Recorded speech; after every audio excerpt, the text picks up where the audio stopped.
शुक्लांबरधरं विष्णुं शशिवर्णं चतुर्भुजं प्रसन्नवदनं ध्यायेत् सर्वविघ्नोपशान्तयेत्। गुरुर्ब्रह्मा गुरुर्विष्णुः गुरुर्देवो महेश्वरः गुरुः साक्षात् परब्रह्म तस्मै श्रीगुरवे नमः।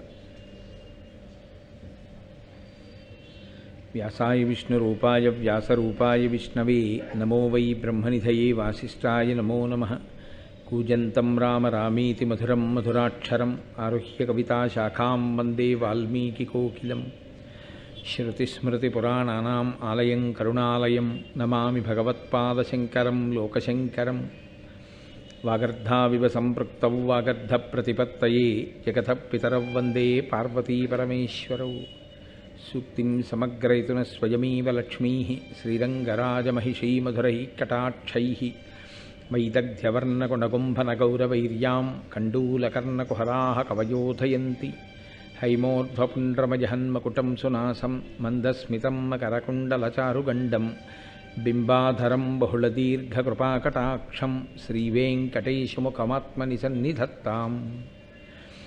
विमलपटी कमलकुटी पुस्तकरुद्राक्षशस्तहस्तपुटी कामाक्षी पक्ष्मलाक्षी कलितविपञ्ची विभासि वैरिञ्ची। मनोजवं मरुततुल्यवेगं जितेन्द्रियं बुद्धिमतां वरिष्ठं वातात्मजं वनरयूथमुख्यं श्रीरामदूतं शिरसा नमामि। आपदामपहर्तारं दातारं सर्वसम्पदां लोकाभिरामं श्रीरामं भूयो भूयो नमाम्यहम्। नारायणं नमस्कृत्य नरं चैव नरोत्तमं देवीं सरस्वतीं व्यासं ततो जयमुदीरयेत्। हरि ओं। परमेश्वरस्वरूपैन सभके नमस्कार।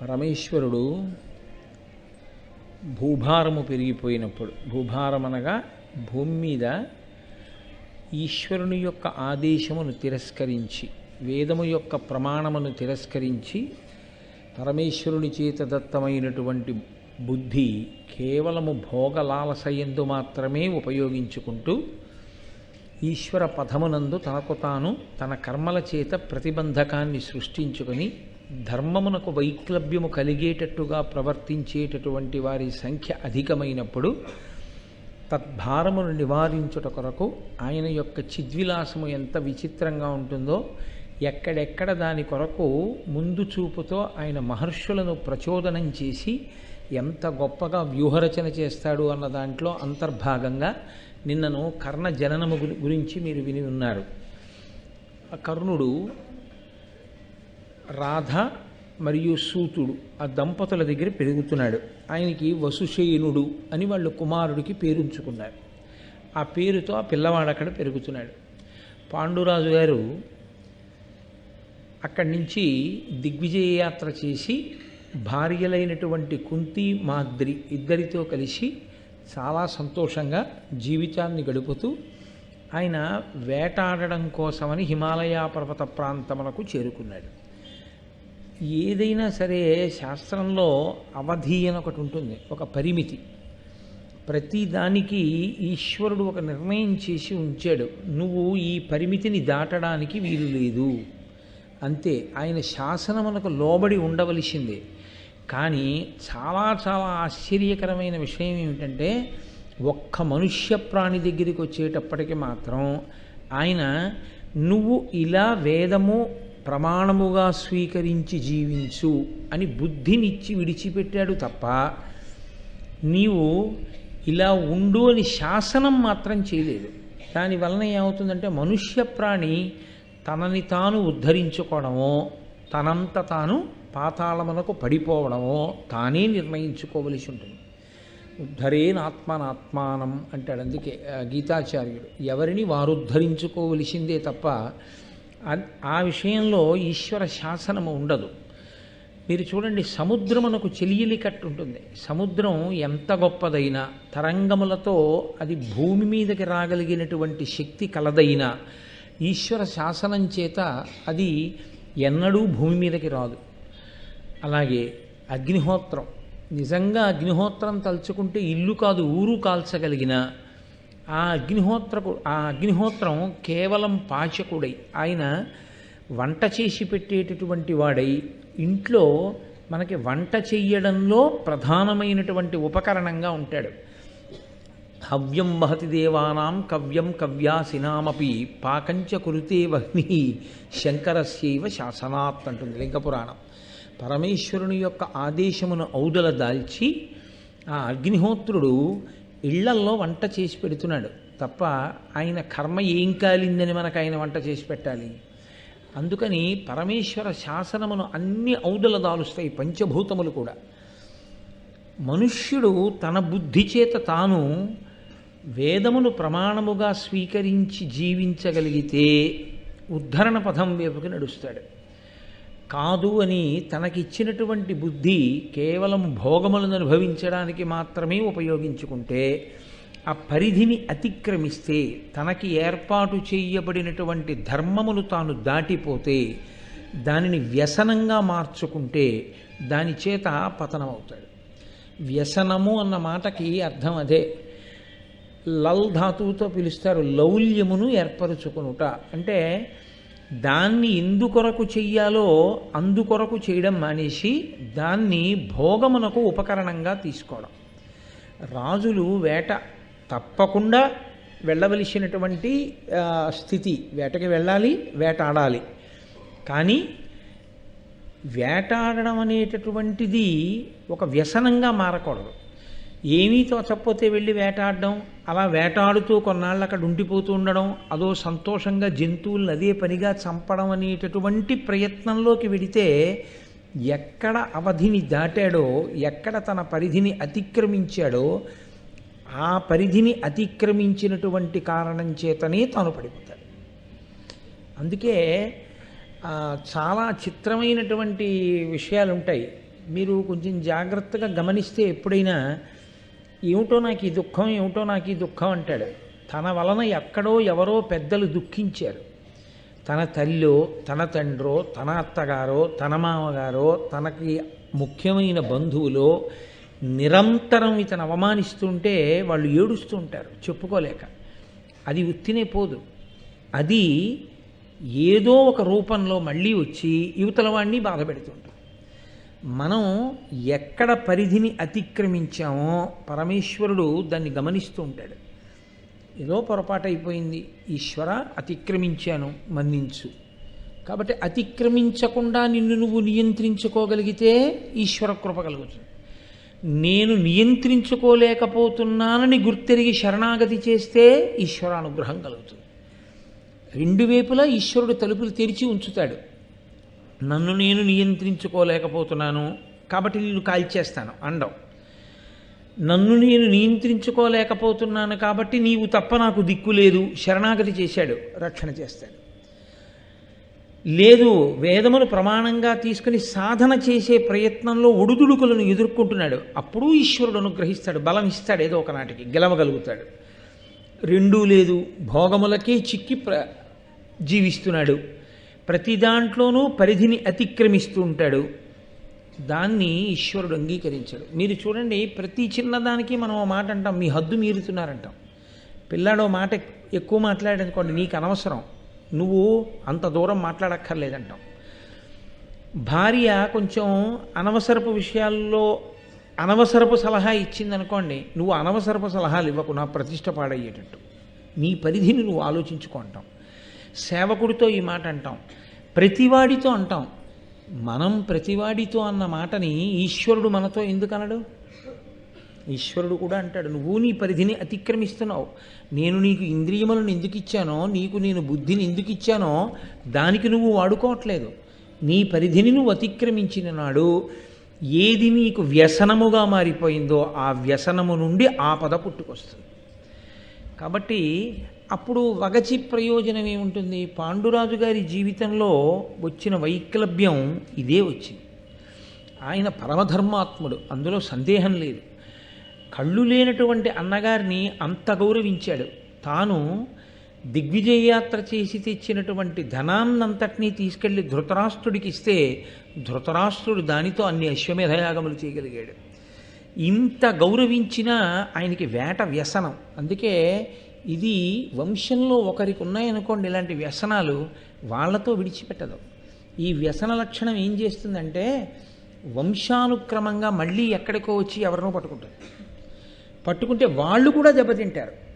అందుకే ప్రయత్నపూర్వకంగా వంశోద్ధరణని కోరుకునేటటువంటి వాడు వ్యసనమునకు తాను వశుడయ్యేటటువంటి పరిస్థితి నుంచి తనని తాను తప్పించుకోవాలి.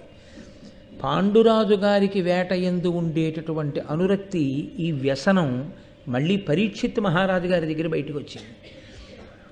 పరీక్షిత్ ఈ వేట వ్యసనంలోనే పాండురాజు ఎలా ప్రాణాలు పోగొట్టుకున్నాడో అలాగే పరీక్షిత్ కూడా ప్రాణాలు పోగొట్టుకున్నాడు. కాబట్టి నీతో పోదు, నువ్వు దేని యందు మమేకమవడం నేర్చుకున్నావో అదే లక్షణం వంశంలో ఎక్కడో ఒక్కడ వస్తుంది. అందుకే పిల్లనిచ్చే ముందు 7 తరాలు అటు ఇటు చూడండి అంటారు. మహాత్ములు ఎప్పుడూ దాన ధర్మాలు చేయడమే, ఒకళ్ళకి పెట్టడమే, చాలా మంచి సౌశీల్యము కలిగినటువంటి వారు, నెమ్మదితనం కలిగినటువంటి మనుష్యులు, చాలా మంచివారు. అటువంటి చోట నీ పిల్లనిచ్చుకోవాలి. కానీ అంతకుముందు తరాలలో సరి అయినటువంటి స్థితి లేకపోయినా అది నీ పిల్ల కడుపున పుట్టేటటువంటి పిల్లలకు వచ్చినా నువ్వు తాతగారిగా ఇబ్బంది పడిపోతావు. అందుకే పాండురాజు గారి జీవితం ఎంత చిత్రంగా మలుపు తిరిగిపోయిందో చూడండి. ఆయన చాలా గొప్పవాడు. నానాద్రవ్య నిరంతర దానముల అనూన యజ్ఞ దక్షిణలను ధాత్రీనాథుడు బ్రాహ్మణులకు శ్రీనిలయుల చేయుచుండె శిష్టప్రియుడై, ఆయన చేసినటువంటి దాన ధర్మముల చేత నిరుపేదలైన బ్రాహ్మణులు శ్రీమంతులయ్యారు. అంత గొప్ప దాన ధర్మాలు చేశాడు, అంతగా ధర్మానికి నిలబడ్డాడు. కానీ వేట వ్యసనం. అందుకని హిమవత్ పర్వత ప్రాంతానికి 2 భార్యలతో కలిసి వేటకి బయలుదేరాడు.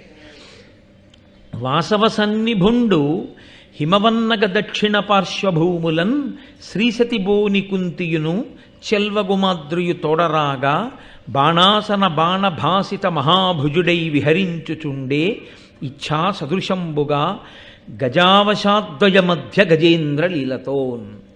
2 ఆడ ఏనుగుల మధ్యలో వెళ్ళేటటువంటి ఒక మగ ఏనుగు, మదపుటేనుగు ఎలా వెడుతుందో అలా కుంతి మాద్రి ఇరుప్రక్కల ఉండగా తాను దేవేంద్ర వైభవంతో సాక్షాత్ లక్ష్మిని పోలినటువంటి కుంతి, ప్రకాశించేటటువంటి మాద్రి ఇద్దరు ఇరువైపులా కలిసి రాగా ఆయన బాణ పరంపరను గురి చూసి కొట్టగలిగినటువంటి లక్ష్యశుద్ధి కలిగినటువంటి వాడై గొప్ప దీర్ఘమైన బాహువులతో పరాక్రమంతో హిమవత్ పర్వత ప్రాంతమునకు వేట కొరకు బయలుదేరి వెళ్ళాడు. రోజు వెడుతున్నాడు, వేటాడుతున్నాడు.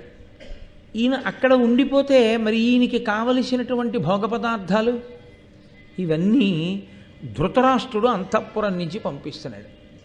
ధృతరాష్ట్రుడు పంపించినటువంటి భోగోపకరణములన్నింటినీ వాడుకుంటూ ఆయనకి అక్కడ సంతోషంగా అనిపించింది. వేట అనేటటువంటిది రాజధర్మమునందు ఒక అంతర్భాగం. ఎంతకాలమో అంతకాలం వేటాడి వెళ్ళిపోవాలి. కానీ ఆయన అక్కడ ఉండిపోయాడు, చాలా కాలం ఉండిపోయి ప్రతిరోజు అదే పనిగా చక్కగా వచ్చిన వస్తువులన్నీ వాడుకోవడం, సంతోషంగా భోగం అనుభవించడం, తెల్లవారేటప్పటికి అరణ్యంలోకి వెళ్ళడం, ఏవో కొన్ని జంతువుల్ని పడగొట్టడం, వస్తూ ఉండడం. ఇది వ్యసనం కింద మారింది. ఒకరోజు అరణ్యంలో వేటకు బయలుదేరాడు. వేటకు బయలుదేరిన వాడి కోరిక ఏముంటుందండి? జంతువుల్ని పడగొట్టాలి. ఆ రోజు చాలాసేపు వెతికాడు. బుద్ధి దేనివల్ల భ్రంశం అయిపోతుందో చూపిస్తూ ఉంటారు. పంచమ వేదం కదండి మహాభారతం. క్రోధాద్భవతి సమ్మోహ, సమ్మోహాత్ స్మృతి విభ్రమ, స్మృతి భ్రంశాత్ బుద్ధినాశో, బుద్ధినాశాత్ ప్రణశ్యతి. కాబట్టి ఆయన బయలుదేరాడు. బయలుదేరి వేటకు వెళ్ళిన తర్వాత అరణ్యంలో ఆయనకి ఒక్క మృగం కూడా కనపడలేదు. ఎక్కడ లేని కోపం వచ్చింది. ఎప్పుడైతే కోపం వచ్చిందో అప్పుడు బుద్ధి భ్రంశమైపోయింది. బుద్ధి ఎప్పుడు భ్రంశమైపోయిందో అప్పుడు నేను ఇలా వేటాడవచ్చా, ఇలా వేటాడకూడదా, ధర్మాన్ని మర్చిపోయాడు. మరిచిపోయి ఒక చోట ఆయనకి ఒక ఇర్రి అంటే మగలేడి, ఒక ఆడలేడి 2 క్రీడిస్తూ కనపడ్డాయి. ఆయన మనసిజరాగంబున పెనగిన ఇర్రిని లేడి చూచి కృతహస్తుడు పెల్చన ఏ నమ్ము నారింటిని త్రెళ్ళగా చేసే కడు కఠిన హృదయుండై. నన్నయ్య గారు ఋషితుల్యుడు. ఆయన నిర్దాక్షిణ్యమైనటువంటి తీర్పు చెప్పేస్తున్నారు.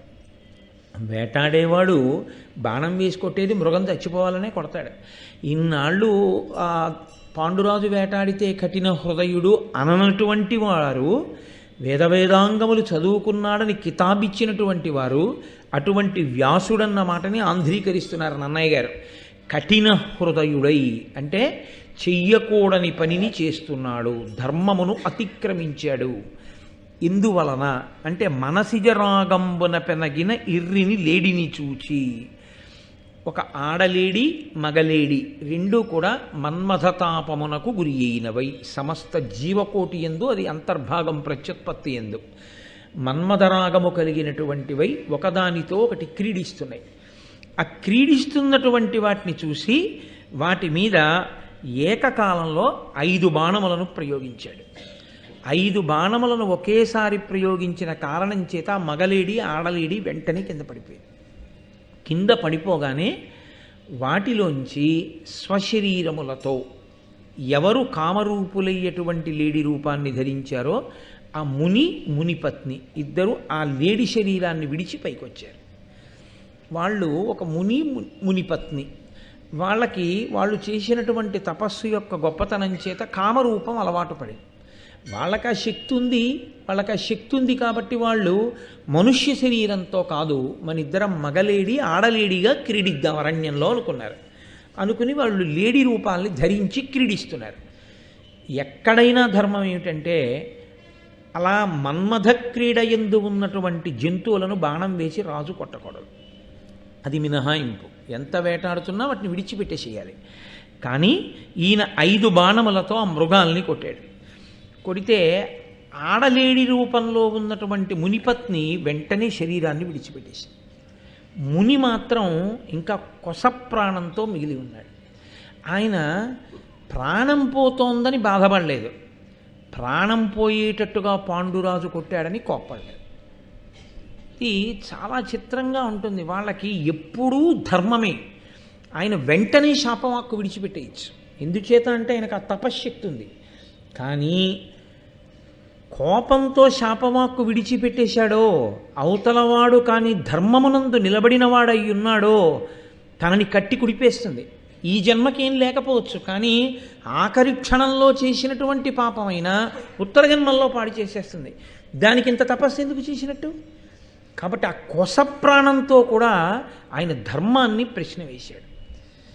నీ ఎందు ధర్మం ఉన్నదా, ఇది న్యాయం, నువ్వు ఎందుకు వేసావు బాణం అని అడిగాడు. ఇప్పుడు సమర్థించుకోగలిగితే పాండురాజు కొస ప్రాణంతో విన్నాడండి. పరాకుబడి కాదు, బహుజాగ్రత్తగా, పరాకు లేకుండా వింటున్నాడు ముని. ఏమిటి ఆయాసపడిపోతూ ఆఖరి ప్రాణంతో రొప్పుతూ, ఒకవేళ రాజు ధర్మమునందు నిలబడి నన్ను కొట్టలేదు కదా, ధర్మమునందు నిలబడి కొట్టి ఉంటే నేను ఒక్క మాట అనడానికి వీల్లేదు. కాబట్టి ఎందుకు కొట్టావు అని అడగచ్చు. కానీ ఆయన అలా అడగలేదు ముని. ఆయన ఆ కనపడినటువంటి పాండురాజును అన్నాడు, పరవనోపకయున్న మయమిరిచి పింటి పెనగియున్నను ప్రసవింప మొనసియున్న తివులు కొనియున్న మృగముల తివిరి ఏరు రెరచి ఆహారముగమను నెరుకులైన. నువ్వు పరవనోపకయున్న పరుగెత్తలేక దెబ్బ తగిలి నిలబడిపోయినటువంటి ప్రాణిని రాజు కొట్టకూడదు వేటలో. 2 మైమెరచి పెంటి పెనగియున్న. ఆడజీవితో మగజీవి జంతువైనా సరే మన్మథ క్రీడ సలుపుతున్నటువంటి వేళలో బాణం వేసి చంపకూడదు. 3 ప్రసవింప మొనసియున్న. అది ఈనుతుంటే పిల్లల్ని పెడుతున్నటువంటి సమయంలో బాణం వేసి కొట్టకూడదు. తెవులు కొనియున్న మృగముల. అనారోగ్యంతో బాధపడుతూ కదల్లేక ఉన్నటువంటి మృగాన్ని బాణం వేసి కొట్టకూడదు. తివిరి ఏయ రెరచి ఆహారముగమను ఎరుకలైన.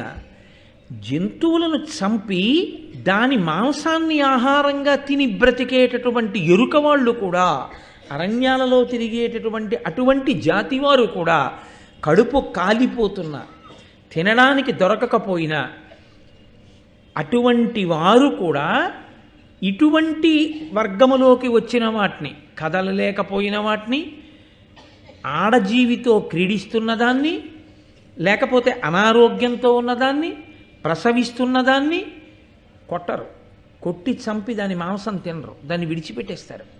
అటువంటిది నీకు మాంసం తిని బతకవలసిన అవసరం లేదుగా. నువ్వు రాజువి కదా, నువ్వు వేటకు కదా వచ్చావు. వేటకి వచ్చిన వాడివి మన్మథ క్రీడ సలుపుతున్నటువంటి లేళ్ల రూపంలో ఉన్నటువంటి మాయురువిరి మీద 5 బాణములు దేని కొరకు వేశావు? ధర్మము నువ్వు తప్పలేదా అని అడిగారు. ఇక్కడ కథ పెద్ద మలుపు తిరిగిపోయింది. వెంటనే పాండురాజు ధర్మం తెలిసున్నవాడు కాబట్టి, నిజమే నాది పొరపాటు, నన్ను క్షమించండి అని గుర్రం దిగి నేల మీద పడుంటే కథ ఎలా ఉండుండేదో. తప్పు చెయ్యడం ఒక తప్పు అయితే, చేసిన తప్పుని సమర్థించుకునే ప్రయత్నంలో పెంకితనానికి పోవడం పెద్ద తప్పు. పొరపాటున ఓ పెద్ద ఆయనకి మనం వెడుతున్న వాహనం తగిలింది, ఏమయ్యా చూసుకోలేదా అన్నాడు ఆయన. మీరు చూసుకోకూడదా అనకూడదు. నిజమే, మీరు పెద్దవారు, గబుక్కుని మీకు కనపడకపోయి ఉండొచ్చు. నేను చూడవలసింది, నేను సరిగా చూడలేదు, క్షమించండి, పొరపాటు జరిగింది. మీకు ఏమైనా ఇబ్బంది కలిగిందా, దెబ్బ తగిలిందా? అయ్యా మన్నించండి, ఈసారి నుంచి కొంచెం జాగ్రత్తగా ఉంటాను. నేను ఒకసారి ఒక విషయం చూసి ఆశ్చర్యపోయాను. పెద్ద ఆయన్ని కొట్టేశాడు ఒకతను. ఆయన కింద పడిపోయాడు. కింద పడిపోయి లేచి ఆయనకి రక్తం కారుతుంటే ఆయన పంచే పాపం చింపేదో కట్టుకట్టారు.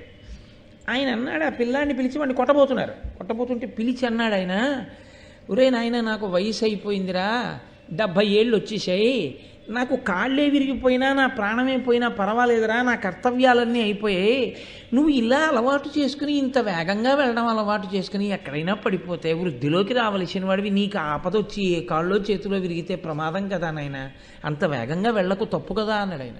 కొట్టకండి, తప్పు, మంచి మాట చెప్పడానికి పెద్దవాళ్ళు ఉన్నాను. నేను నిజంగా తెల్లబోయాను ఆ పెద్దరికానికి.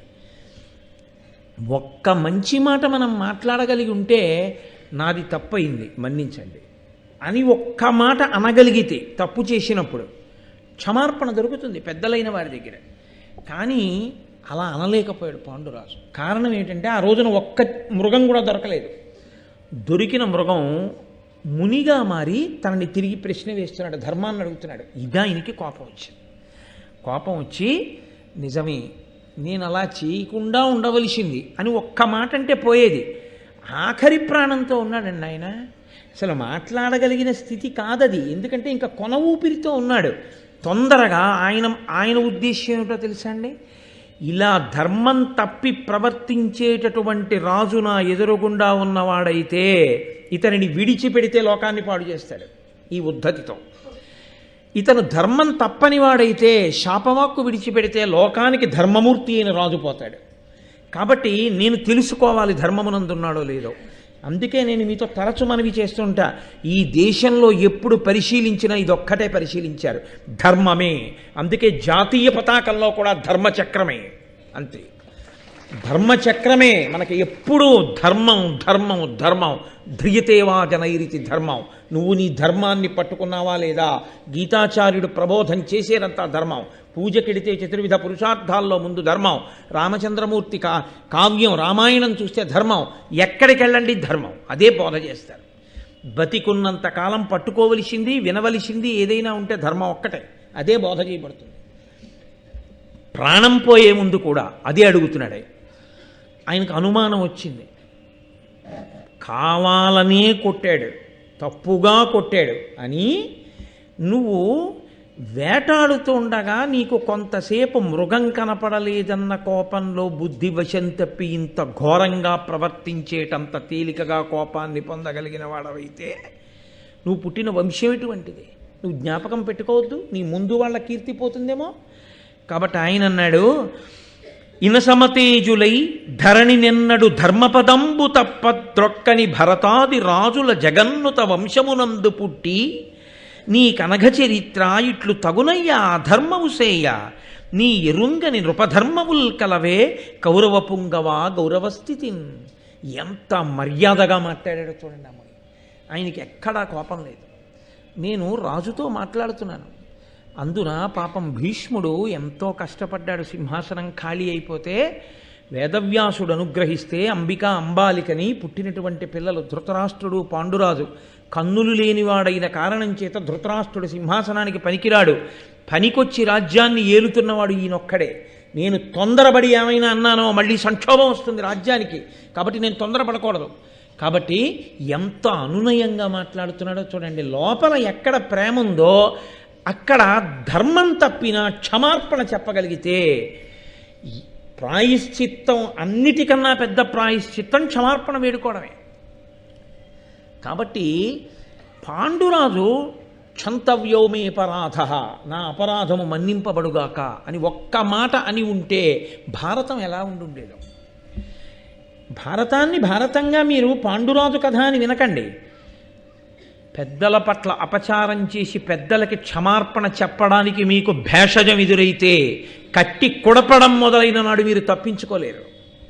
అప్పుడు చాలా చాలా ఆ కట్టి కొడపడం ఎంత దూరం పెడుతుందో తెలుసా అండి? చేసిన తప్పు మీది. మీరు పెద్దల పట్ల అమర్యాదగా ప్రవర్తించారు, ఆయన ఖేదపడ్డాడు.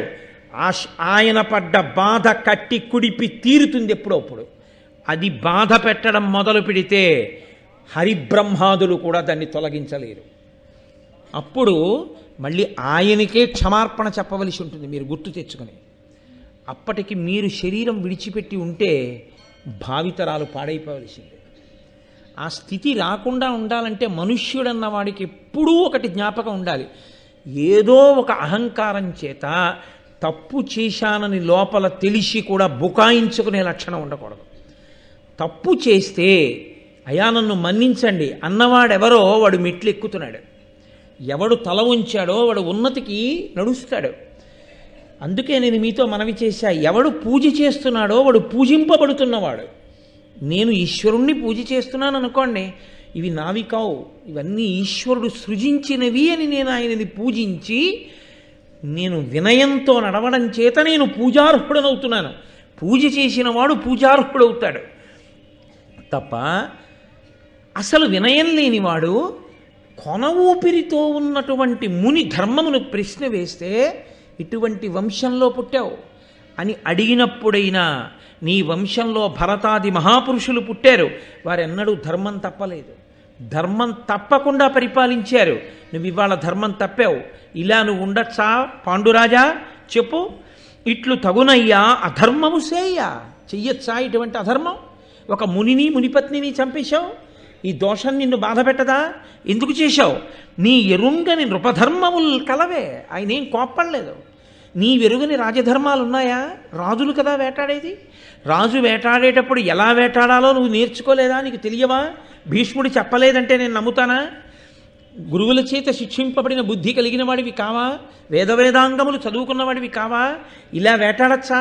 మన్మథ క్రీడ జరుపుతున్నటువంటి 2 లేళ్లని బాణం పెట్టి కొట్టచ్చా? 5 బాణములు ప్రయోగించి కొడతావా 2 లేళ్లని? అలా కొట్టి చంపచ్చా మన్మథ క్రీడలో ఉన్న వాటిని? ఎంత దోషం చేసావు నువ్వు! కౌరవ పుంగవా, ఇది నీకు తెలియదా? ఎందుకు చేశావు ఈ దోషం అంటే నేను మీతో మనవి చేశానే, అయ్యయ్యయ్యయ్యో ఎంత అపరాధం జరిగిపోయింది మహానుభావ, ఆఖరికి మీ వంటి వారి మీద నేను బాణం వేశాను, నన్ను మన్నించండి అని ఉంటే చేసిన పాపం పోవాలి.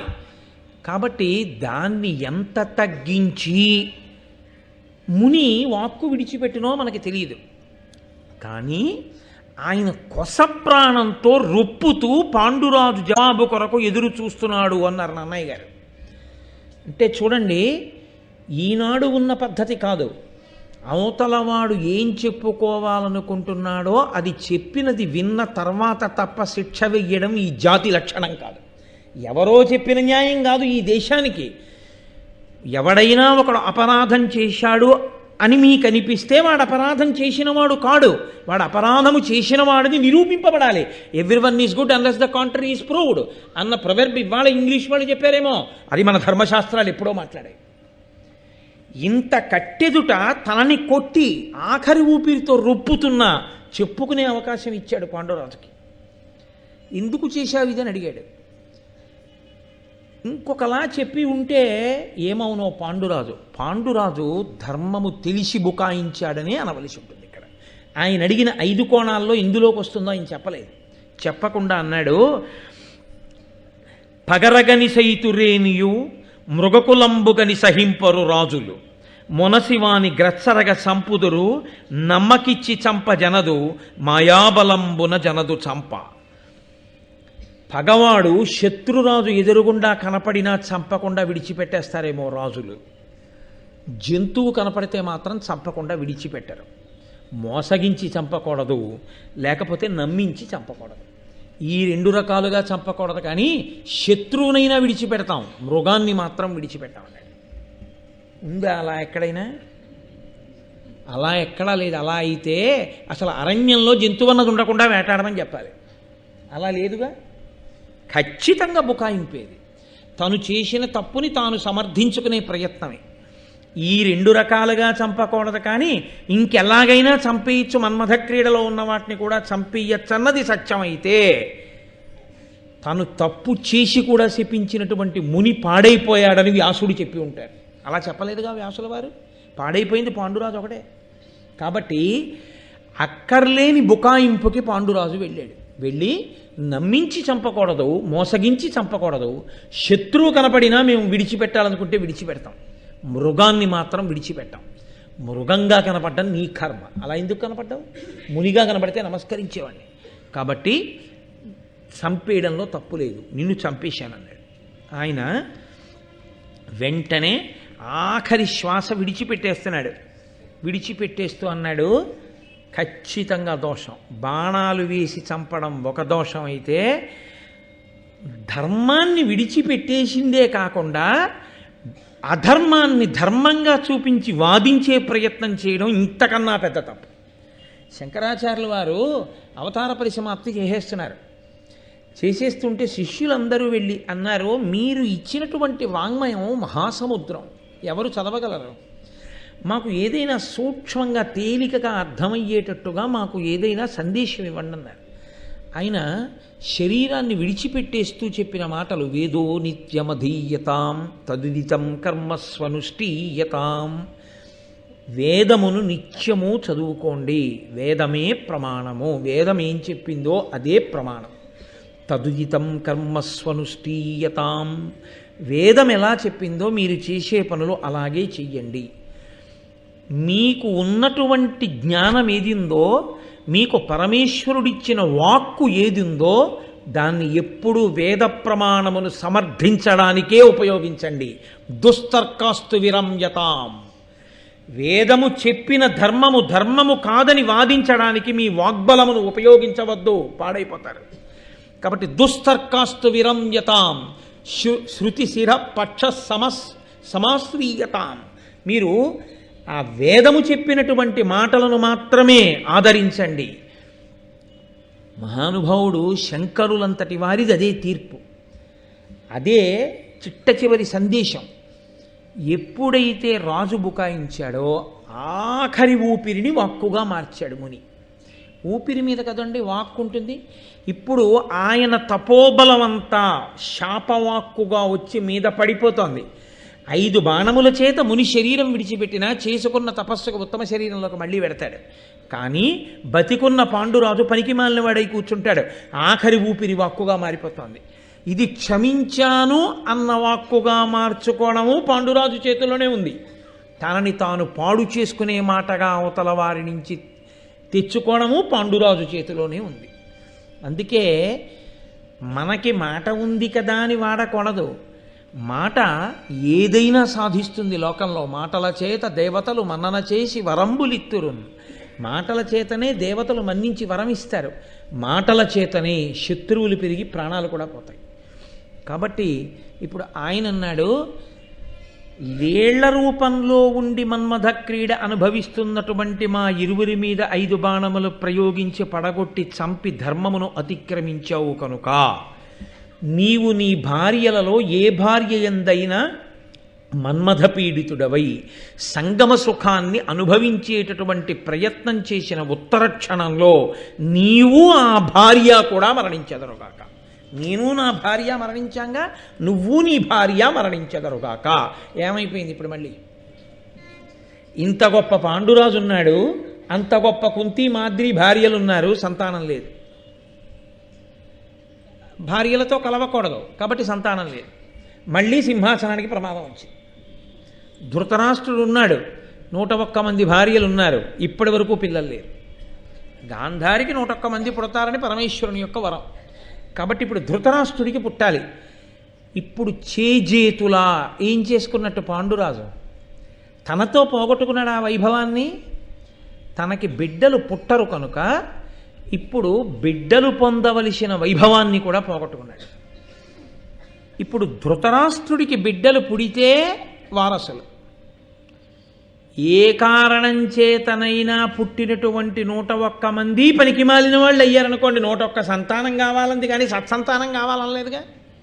పనికి మాలిన వాళ్ళు పుట్టారనుకోండి, ప్రజలందరూ పాడైపోతారు.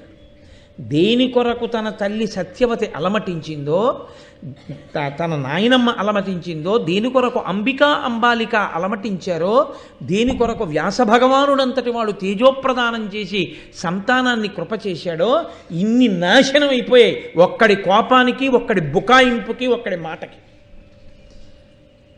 పరాకుగా ఉండు, ఏమనుకుంటున్నావో నీ ఇష్టం వచ్చినట్టు మాట్లాడవద్దు. గుండెల మీద చెయ్యేసి పెద్దల దగ్గర మాట్లాడక అహంకారంతో. చీల్చి చెడ్డాడేస్తుంది వాళ్ళ కోపం. వాళ్ళకి అస్త్రం అక్కర్లేదు, నీకు అస్త్రాలు కావాలేమో, శస్త్రాలు కావాలేమో, మహాత్ముల మాట చాలు తపోబలంతో. కాబట్టి ఆ స్థితి తెచ్చుకోవద్దు సుమా. పాండురాజు కథగా మీరు వినకండి మహాభారతాన్ని. అందుకే వ్యాస భగవానుడు గుండెల మీద చెయ్యేసుకు చెప్పాడు, లోకంలో లేనిది భారతంలో లేకపోవడం లేదు, భారతంలో ఉన్నది లోకంలో జరగకపోవడం లేదు. అందుకే భారతం చదువుకున్నవాడు పాడైపోవడం అన్నది ఉండదన్నాడు. ఎలా బతకాలో తెలుస్తుంది కాబట్టి వాడి తర్వాత తరాలు కూడా సుఖపడతాయని చెప్పాడు. లేకపోతే అర్ధంతరంగా తన తర్వాత తరాల్ని కూడా నాశనం చేసి వెళ్ళిపోతాడు, పాడు చేసేసి.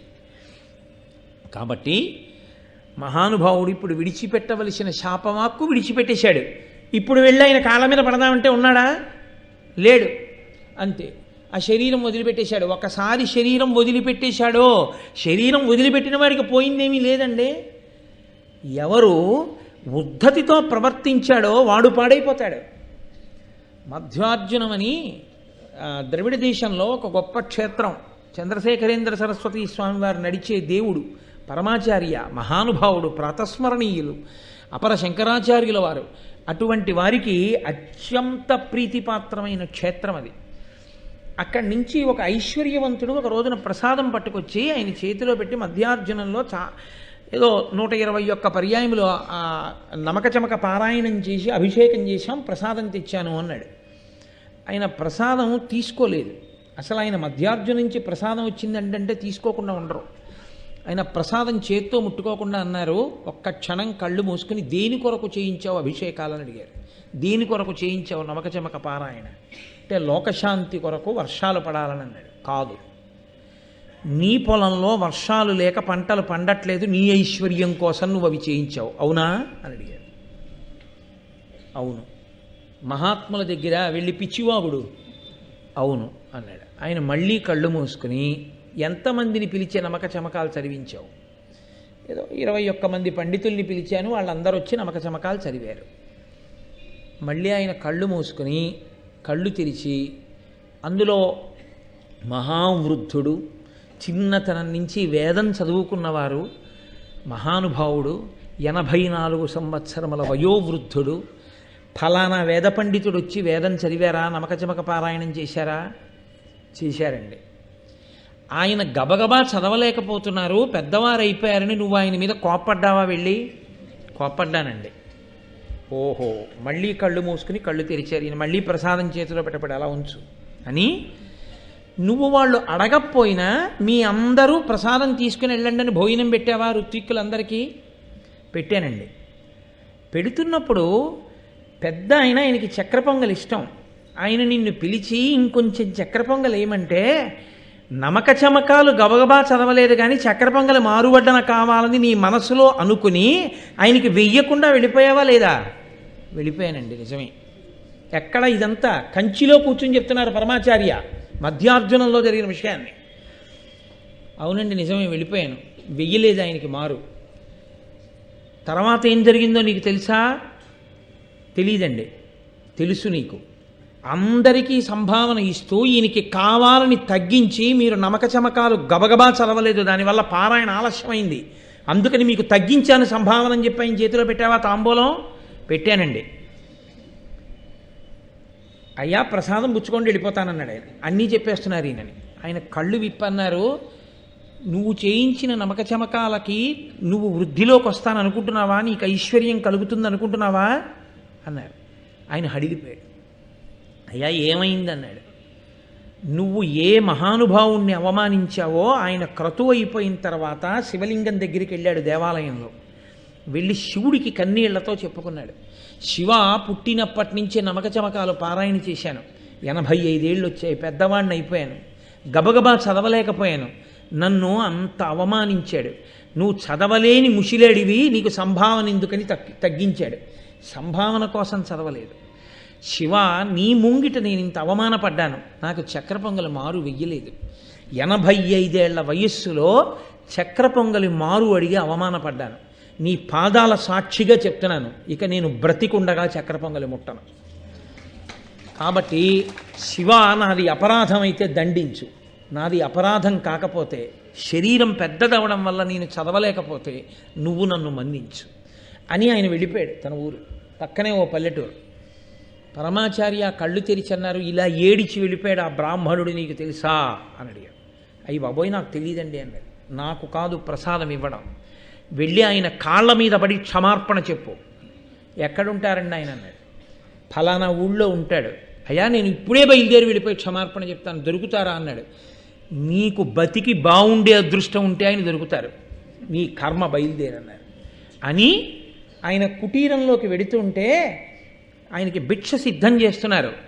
వేదం చదువుకున్నటువంటి నిస్వార్థపరుడైన ఒక మహాత్ముడు అవమానింపబడిన విషయాన్ని చూశాను ఇవాళ దివ్య దృష్టితో, నేను ఈరోజు భిక్ష చేయట్లేదన్నారు. ఈయన గబగబా వెళ్ళి ఆ బ్రాహ్మణుడి ఊరు కనుక్కొని ఆ ఊరు వెళ్ళాడు. వెళ్ళి ఆ సందు చివరి నించుని, అయ్యా ఫలానా వారి ఇల్లు ఎక్కడండి అని అడిగాడు. అదిగోనండి ఆ జనం నించున్నారు కదా ఆ ఇల్లే అన్నారు. ఏమి ఇలా వచ్చారు, మీకు తెలిసిందా ఆయన చనిపోయారని అని. అరే ఎప్పుడు చనిపోయారండి అన్నాడు. అంటే ఏం జరిగిందో తెలియదండి, మధ్యార్జునం వెళ్ళారు నమక చమక పారాయణం చేస్తానని, చాలా బాధగా తిరిగి వచ్చారు, రాత్రంతా శివ శివ శివ అని పలవరిస్తూనే ఉన్నారు, తెల్లవారుజామున శరీరం వదిలేశారు. ఈయన వెళ్ళి చూసేటప్పటికీ ఆయన చనిపోయి ఉన్నారు. అంతే. ఆ తర్వాత ఏమైందో తెలుసా అండి, పేర్లు వాడడం నాకు ఇష్టం లేక నేను చెప్పలేదు, కానీ మీరు ఇప్పటికీ పరమాచార్య స్వామి వారి శరీరంతో ఉండగా ఉన్న లీలలు చదివితే మీకు ఆ పేర్లు కూడా కనపడతాయి. నేను వాడడం ఇష్టం లేక నేను ఆ పేర్లు వాడలేదు. అతను ఐశ్వర్యభ్రష్టుడై కనీసం అన్నం దొరకక ఈ దక్షిణ దేశంలో తిరిగితే ఇంత ఐశ్వర్యవంతుడు వంటలు వండుకుంటున్నాడు అంటారని కాశీ వెళ్ళి వంటలు చేసుకుని బతికి చచ్చిపోయాడు. వాడు అదృష్టం కాశీలో చచ్చిపోయాడు. మహాత్ముల ఎడల మాట్లాడినటువంటి మాటలు ఉత్తినే పోతాయి, వాళ్ళు పడిన బాధ ఉత్తినే పోతుందని మీరు అనుకోకండి. ఈశ్వరుడు ఇచ్చినటువంటి బుద్ధి దేనికి ఉపయోగపడాలంటే, భూకరించే కన్నా ఒక్కసారి క్షమార్పణ చెప్పడం చాలా మంచిది. అది ఎప్పుడూ మంచిది. పెద్దల విషయంలో ఆ జాగరూకత ఎప్పుడూ ఉండాలి. అది లేక పాండురాజు దెబ్బతిన్నాడు. ఇప్పుడు ఆయనకి వచ్చిన శాపం ఆయనతో పోలేదు. ఏ పాపం చెయ్యని భీష్ముడి వరకు ఏడవలసి వచ్చింది. అయ్యో ఈ పాండురాజు కొడుకులు రాజ్యానికి రావలసిన వాళ్ళు ఇప్పుడు ఈ పాండురాజు భార్యా సమాగమానికి పనికిరాని వాడు అయ్యారు. ఇంతటి అందగత్తెలు కోరి కోరి వివాహం చేసుకున్నాడు, కడుపు పండనే లేదు. ఏ స్త్రీ అయినా భార్య అయినందుకు సంతోషించేది అమ్మా అని పిలిపించుకున్నాడు. అసలు అమ్మా అని పిలిపించుకునే అదృష్టం లేకుండా పోయింది కుంతికి మాద్రికి. వాళ్ళెంత ఏడుస్తారు. ఎందుకు ఈ వేట, ఎందుకు వచ్చి కూర్చున్నావు, ఎందుకు వచ్చి మునితో ఆ మాటలు మాట్లాడడం, ఆఖరి ఊపిరితో ఉన్నవాడితో. ఇప్పుడు నీ శాపం బాగానే ఉంది, మా బతుకులు అమ్మ అనిపించుకోకుండా పోయాయి, వంశం లేకుండా పోయింది, తల కొరివి పెట్టేవాళ్ళు లేరు. ఎంత తప్పు పని చేశావా అని ఇంతమంది నింద చేసే రోజు వచ్చిందా? ఏమని వెళ్ళి పరిపాలన చేస్తాడు? వెనక్కి తిరిగి వెడితే అందరూ మునిశాపానికి గురైన వాడు అంటారు. కాబట్టి ఇప్పుడు అన్నాడు, ఇంద్రియ వ్యాపారముడిగించి క్రియలెల్ల విడిచి పుణ్య పాప బంధముల ఓపి బంధింపంగబడక మనోవృత్తి నుడిచి నాకు ఇది ప్రియంబు అప్రియంబిది నింద ఇది మహాస్తుతి ఇది అనక సంతత నితాంత సంతోషయుతుడనై వంతయు భయమును శీతాతపంబును వాతగతియు ఎరుగకి విధమున మరచి శరీరంబు మరణ జీవితముల కురు విషాద తోష వృత్తులుడిగి భీషణాటవి నుండి చేసేదను తపంబు బాసురముగా. ఒక్కసారి క్షమించండి అనందుకు ఏ నిర్ణయానికి వచ్చాడో చూడండి. మీరు నా పక్కన ఉండి ఉపయోగం ఏముంది కుంతి మాద్రి, ఇలా కష్టాలు పడ్డమే కదా, ఇక నుంచి నేను ఇది ఎండ, ఇది చల్లతనం, ఇది వాన, ఇది వేడి, నన్ను పొగిడారు, నన్ను నిందించారు, నా ఒంటి మీద దుమ్ము పడింది, నేను బట్ట కట్టుకున్నాను, ఈ భావనలు ఏవీ లేకుండా నేను ఒకరోజు ఒక చెట్టుకి కాసిన ఒక పండు మాత్రమే తింటూ శరీరము ధూళిధూసర భూరితమైపోగా ఘోరమైన తపస్సు చేస్తూ శరీరాన్ని విడిచిపెట్టేస్తాను. ఎందుకని అంటే ఇంకా నేను క్షాత్రతేజంతో మళ్ళీ తిరిగి వచ్చి నేను చేసేదేమీ లేదు. మీరు నా పక్కన ఉంటే నా మనసు కలుక్కుమంటుంటుంది, నేను చేసిన పాపానికి మీరు బాధపడ్డారు అని. చూసారా ఎలా కట్టి కుడిపిందో? వారిని అంటి ఉన్న వారిని కూడా కొట్టేస్తుంది దెబ్బ. అందుకని మీరిద్దరూ హస్తినాపురానికి వెళ్ళిపోయి అక్కడ సంతోషంగా మీరున్నన్నాళ్ళు జీవితం గడపండి, నేను ఇక్కడ ఘోర తపస్సు చేసి శరీరం వదిలిపెట్టేస్తాను. అంటే వాళ్ళన్నారు, కష్టం వచ్చినప్పుడు భర్త కాడా, సుఖం ఇవ్వగలిగిన నాళ్ళు భర్త, నిన్ను విడిచిపెట్టి మేము వెళ్ళిపోమా, నువ్వు లేని చోటు మాకు సంతోషంగా ఉంటుందా? ప్రభు, మేము వెళ్ళాం హస్తినాపురానికి, మేము ఇక్కడే ఉంటాం, ఉండి నిన్ను సేవిస్తూ ఉంటాం. నిన్ను సేవించడం మాకు వ్రతం, ఈశ్వరుడి గురించి తప్పించడం నీకు వ్రతం. ముగ్గురము ఇదే వ్రతంలో ఉందాం. ఎవరి శరీరాలు పడిపోతే వాళ్ళ శరీరాలు పడిపోతాయి. కాబట్టి ఇప్పుడు అందరూ తపస్సు చేసుకుంటూ ఉండిపోవడానికి నిశ్చయం చేసుకున్నారు. ఇప్పుడు ఇంకెందుకు ఆ శిబిరంలో కిరీటాలు, నగలు, హారాలు ఇవన్నీ ఎవరి కోసం? ఇంకా మునివృత్తి పట్టిన వాడికి, నారచీర కట్టుకోవలసిన వాడికి పట్టుబట్టలు ఎందుకండి? కాబట్టి అమూల్యమణి భూషణంబులు గజాశ్వ బృందములున్ సమృద్ధ ధన ధాన్య రాసులు ప్రశస్త గోవర్గమున్ క్రమంబునను భూసురేషులకు అగణ్య పుణ్యార్థి అయి అమర్త్య నిభుడిచ్చే పాండు విభుడు అత్యుదార స్థితిన్. తన దగ్గర ఉన్నటువంటి గుర్రాలు, ఏనుగులు, ధనము, ధాన్యము, ఐశ్వర్యము, రత్నాలు, వజ్రాలు, మెడలో వేసుకునేటటువంటి ఆభరణాలు, మణిభూషణాలు అన్నిటినీ కూడా బ్రాహ్మణుల్ని పిలిచి దానం చేసేశాడు. తాను ఏమీ లేనివాడైపోయాడు. ఇందువల్ల ఒక్క మాట ఎక్కడికి వెళ్ళిందో చూడండి. తన భార్యలు నారచీరలు కట్టుకుని ఇప్పుడు తపోవృత్తిలో ఘోరమైనటువంటి తపస్సు చేస్తూ ఉండిపోయిన తర్వాత ఒకానొక రోజున ఆయన అలా దాటుతూ శతశృంగ పర్వత శిఖరం దగ్గరికి చేరుకున్నారు. అక్కడ ఒక అమావాస్య తిథి వచ్చింది. ఆ అమావాస్య తిథి నాడు పితృదేవతలు, బ్రహ్మర్షులు మొదలైనటువంటి వారు బ్రహ్మలోకానికి నడిచి వెళ్ళిపోతున్నారు. వాళ్ళ తపశ్శక్తి అటువంటిది కాబట్టి వాళ్ళు వెళ్ళిపోగలరు. వాళ్ళు వెళ్ళిపోతుంటే పాండురాజు గారు కూడా నేను వస్తానని ఇద్దరు భార్యలతో కలిసి నడుస్తుంటే ఆ బ్రహ్మర్షులు వెనక్కి తిరిగి చూసి అన్నారు, వాళ్ళిద్దరూ సుకుమారులు, రాచకాంతలు, నువ్వు వాళ్ళని ఇంత నడిపిస్తున్నావు. ఎదర నడిచేటటువంటి భూమి సమతలంగా ఉండదు, మిట్టపెల్లాలుగా ఉంటుంది, వాళ్ళు నడవలేరు. కాబట్టి అమావాస్య తిథి నాడు పరమేష్ఠి మహానుభావుడు చతుర్ముఖ బ్రహ్మగారి దర్శనం చేసి సేవించడానికి పితృదేవతలందరము బ్రహ్మర్షులము ఆయన లోకానికి వెళ్ళి దర్శనానికి వెళుతున్నాం. కాబట్టి నువ్వు రాలేవు మాతోటి, కాబట్టి నువ్వు ఇక్కడ ఉండిపో అంటే ఆయన అన్నాడు ఆగి, బహుశా నన్ను ఈ కారణానికి ఆగిపోమ్మన్నారేమో అని ఆయన అన్నాడు, సంతానమును పొందనటువంటి వాడెవరుంటాడో అటువంటి వాడికి స్వర్గద్వారం చూసేటటువంటి అవకాశము లేదు అంటారు. పున్నామ నరకము అని ఒక నరకం ఉంటుంది. ఆ నరకాన్ని పుత్రుడు కొడుకుంటే మాత్రమే దాటగలరు అని. పుత్ అనే నరకాన్ని దాటిస్తాడు కాబట్టే పుత్రుడు. అందుకే నేను శాస్త్రవాక్కు చెప్తున్నాను, నేను ఎవరిని చిన్నబుచ్చడం నా ఉద్దేశ్యం కాదు, ఎవరి మనసు బాధపడేటట్టు మాట్లాడడం నా మనసు యొక్క లక్ష్యము అంతకన్నా కాదు. కేవలం ఇక్కడ కూర్చున్నప్పుడు శాస్త్రమును నేను చెప్పవలసి ఉంటుంది కాబట్టి చెప్తున్నాను అంతే. కాబట్టి పుత్రుడు ఉండాలి. ఆ అందుకే ఎన్ని రకాలుగా పుత్రుల్ని పొందవచ్చో కూడా మహాభారతం చెప్తుంది. కనీసంలో కనీసం అభిమానపుత్రుడైనా ఉండాలని చెప్పి. కాబట్టి నేను పుత్రులు లేనివాణ్ణి, సంతానమే లేదు, కాబట్టి నాకు స్వర్గద్వారం చూసి అధికారం లేదు అంటారు. నిజమేనా మహానుభావ అని అడిగాడు. అంటే వాళ్ళు అన్నారు, నీకు పుత్రులు లేరని ఎవరు చెప్పారని అడిగారు. ఆయన అన్నాడు, అదేమిటి, నాకు ఎలా ఉంటారు పుత్రులు? నాకు భార్యా సంగమము నిషిద్ధము, నేను మరణిస్తానని ముని శాపం ఇచ్చాడు నాకు. కాబట్టి ఇప్పుడు నేను ఎలా సంతానాన్ని పొందుతాను అంటే వాళ్ళు అన్నారు, మహానుభావుడైనటువంటి ధర్మస్వరూపుని వలన, వాయుదేవుని వలన, ఆ తరువాత ఇంద్రుని వలన, అశ్వనీ దేవతల వలన నీకు 5 కుమారులు తేజోవంతులు కలుగుతారు, నువ్వు ఉన్నత లోకములను పొందుతావు. కాబట్టి నువ్వు దాని గురించి విచారించవద్దు, నీకు సంతానం కలుగుతుంది, కానీ నీవు మాత్రము మాతో రావద్దు. కానీ నువ్వు అన్నావే వాక్కొకటే, పుత్రులు లేకపోతే ఆ ప్రమాదం వస్తుందా అని అడిగావే, అది యథార్థమే.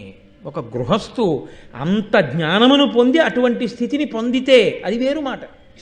ఓ శంకరాచార్యుల వారి స్థితో, లేకపోతే ఒక భగవాన్ రమణుల స్థితో, లేకపోతే ఒక పరమాచార్య స్వామి వారి స్థితో పొందిన వాడికి ఆ సూత్రము వర్తించదేమో, కానీ సామాన్యమైన గృహస్థుకు మాత్రం ఆ సూత్రము వర్తిస్తుంది. అపుత్రస్య గతిర్నాస్తి. కాబట్టి నాయనా నీకు కొడుకు ఉండడం మంచిదే, కానీ ఉంటారు, నువ్వు ఎందుకు బెంగ పెట్టుకుంటావు అని వాళ్ళు వెళ్ళిపోయారు. ఆయన తిరిగి వచ్చేసాడు.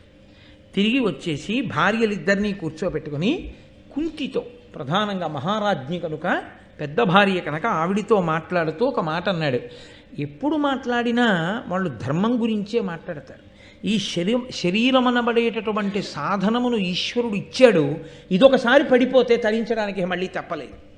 కాబట్టి ఇది ఉండగా ఎలా తనని తాను దిద్దుకోవాలి, జాగ్రత్త పడాలనేటటువంటి ధర్మాన్ని ఆలోచిస్తారు. కాబట్టి ఆయన అన్నాడు, మనుష్యులకు సహజంగా 4 రుణాలు ఉంటాయి: దేవరుణము, ఋషి ఋణము, పితృరుణము, మనుష్య రుణము. దేవరుణాన్ని తీర్చుకోవడానికి యజ్ఞయాగాది క్రతువులు చేస్తారు. నేను చేశాను, దేవరుణం తీరిపోయింది. ఋషి రుణం నైష్ఠిక బ్రహ్మచర్యము చేత, శాస్త్రములను అధ్యయనం చేయడం చేత, వేదాధ్యయనము చేత తీరిపోతుంది. నేను చదువుకున్నాను, వేదాంగములు చదివాను, నాకు ఋషి రుణం తీరిపోయింది. సాటి మనుష్యుల పట్ల దయాళువై ప్రవర్తించడం చేత మనుష్య రుణం తీరిపోతుంది. నేను అలా ప్రవర్తించాను, నాకు మనుష్య రుణం తీరిపోయింది. ఈ శరీరం పడిపోయిన తరువాత కూడా ఒక రుణం తీర్చుకోలేదని నా ఖాతాలో వేసి రుణం తీర్చకుండా వచ్చావు, కాబట్టి ఈ జీవుడు ఉన్నత లోకాల్ని చూడడానికి వీల్లేదని ఆపేస్తారు. అదిగో అటువంటి పితృరుణం ఉండిపోయింది. తండ్రి గారు నన్ను కన్నందుకు నేను ఒక కొడుకుని కనాలి, కానీ వంశాభివృద్ధిని చూపించాలి. కొడుకు పుట్టకపోతే అంటే 1000 మార్గాలు శాస్త్రం చూపించింది, ఆ మార్గంలో కొడుకుని పొందాలి. కాబట్టి దత్తత తీసుకోవాలి, అభిమానపుత్రుడు ఉండాలి, ఎన్నో చెప్పాడు పాండురాజు గారు ఆ పుత్రుల యొక్క లక్షణాలన్నీ చెప్పి కొడుకు ఉండాలి. కాబట్టి అలా లేకపోతే ధర్మమునందు నేను ఉన్నత లోకాలు పొందలేను, పడిపోతాను, నాశనం అయిపోతాను. కాబట్టి కుంతి, నేను నిన్ను ప్రార్థన చేస్తున్నాను, నువ్వు నన్ను అనుగ్రహించి మేము ఎలా వ్యాసభగవానుని యొక్క అనుగ్రహంతో అంబాలిక యందు ధృతరాష్ట్రుడు, నేను, విదురుడు పుట్టామో, అలా నియోగ విధానము వలన భర్త అనుమతిస్తే దోషం లేదు. కాబట్టి విధవ అయినప్పుడు దోషం లేదు నిస్సంతువుగా, భర్త సంతానము కొరకు అంగీకరించినప్పుడు దోషం లేదు. కాబట్టి నువ్వు అటువంటి బ్రహ్మజ్ఞాని వలన సంతానమును పొందు అని అడిగాడు. ఆవిడంది, ఇంత గొప్ప వంశాన్ని మెట్టాం, పాండురాజు భార్యలు అనిపించుకున్నాం, మనసులో కూడా ఎన్నడూ పరపురుషుణ్ణి స్మరించలేదు. ఎంత ఆపద వచ్చిందయా ఇవాళ మనకి, తెలిసి నేను అలా సంతానాన్ని పొందడానికి నా మనసు అంగీకరించలేకపోతోంది. కాబట్టి మీరు ఎన్ని చెప్పినా అని ఆవిడ శ్వేతకేతోపాఖ్యానాన్ని ఉటంకిస్తూ ఆవిడంది, నాకు ఈ మార్గమునందు అనురక్తి కలగట్లేదు అంది. అంటే ఆయన 2 చేతులెత్తి నమస్కరించాడు. భర్త భార్యకి నమస్కరించడం అనేటటువంటిది హేయమైనటువంటి పద్ధతి. అలా దశరథ మహారాజు గారు రామాయణంలో ఎన్నో మార్లు నమస్కరించాడు, కైకాని మనసు మార్చుకోని. ఆవిడ శిరస్సు తన్నింది. అసలు ఆవిడ విననేలేదు ఆయన మాట. ఎన్ని మాటలు మూర్చబోయినా ఆవిడేం వినలేదు. శిరస్సు తన్నింది అన్నమాట అసలు ఆయన కోరికని మన్నించకుండా పోయింది. అంత ఉద్ధతితో ప్రవర్తించింది. ఆఖరికి చనిపోయాడు అనుకోండి పాపం మహానుభావుడు. ఈయన కూడా ఏం చేశాడంటే ఆ కుంతి దగ్గర అలయక ధర్మశాస్త్రములయందు పురాణములందు చెప్ప ఉత్పలదల నేత్ర విందుమ అపత్యము మేలని కావునన్ యశోనిలయుల పుత్రులంబడయు నీ కొనరించద సంగతాంగుళీదళ విలసన్మదీయ కరతామర సద్వయోజతాంజలిన్. ధర్మశాస్త్రములు ఏం చెప్పాయో పురాణములు ఏం చెప్పాయో అది నేను నిన్ను అడిగాను, ధర్మ సంతానం కావాలని అడిగాను. ఈ విషయంలో ఇంకా వాదన చెయ్యకుండా నువ్వు నా మాట అంగీకరించవలసినది, తామర మొగ్గల వంటి నా 2 చేతులను కలిపి నీకు నమస్కరిస్తున్నాను అన్నాడు. అంటే కుంతికి కూడా సంతానవతి కావాలి అని కోరికుంది. అది లేకుండా ఏ స్త్రీ ఉంటుందండి? అసలు అలా ఉండడం అనేటటువంటిది అయ్య బాబోయ్, అసలు నోటి మాటతో దానికి వ్యాఖ్యానం లేదు. అలా ఉంటుందన్న ఊహే లేదు అసలు శాస్త్రంలో. కాబట్టి ఆమెకి మాత్రం పరిస్థితి కలిసి రాలేదు తప్ప ఆమెకి తల్లి కావాలని ఎందుకు ఉండదు? ఆవిడంది, మీరు నన్ను ఇంతగా ప్రార్థన చేశారు బిడ్డల్ని పొందాలని, కాబట్టి నేను మీతో ఒక విషయం ప్రస్తావన చేస్తాను. ఇది మీరు కుంతి జీవితంలో వస్తున్న వైక్లభ్యాన్ని గమనించాలి. ఆవిడ మహాతల్లి చిన్నతనంలో పెద్దవాళ్ళు చేయవలసిన పని చేసింది. దుర్వాసో మహర్షిని సేవించింది. పెద్దవాళ్ళు భయపడతారు ఆయనకి సేవ చేయడానికి, ఏ శాపం ఇస్తాడో. కన్నెపిల్లకి వరం ఇచ్చాడు, నువ్వు కోరుకున్న సంతానం లభిస్తుంది, ఎవరిని పిలిస్తే మంత్రంతో వాళ్ళు వచ్చి సంతానం ఇస్తారు. అప్పుడు మనం ఏమన్నాం? ఇది కన్నెపిల్లకి ఆవరం ఏమిటండి అన్నాం.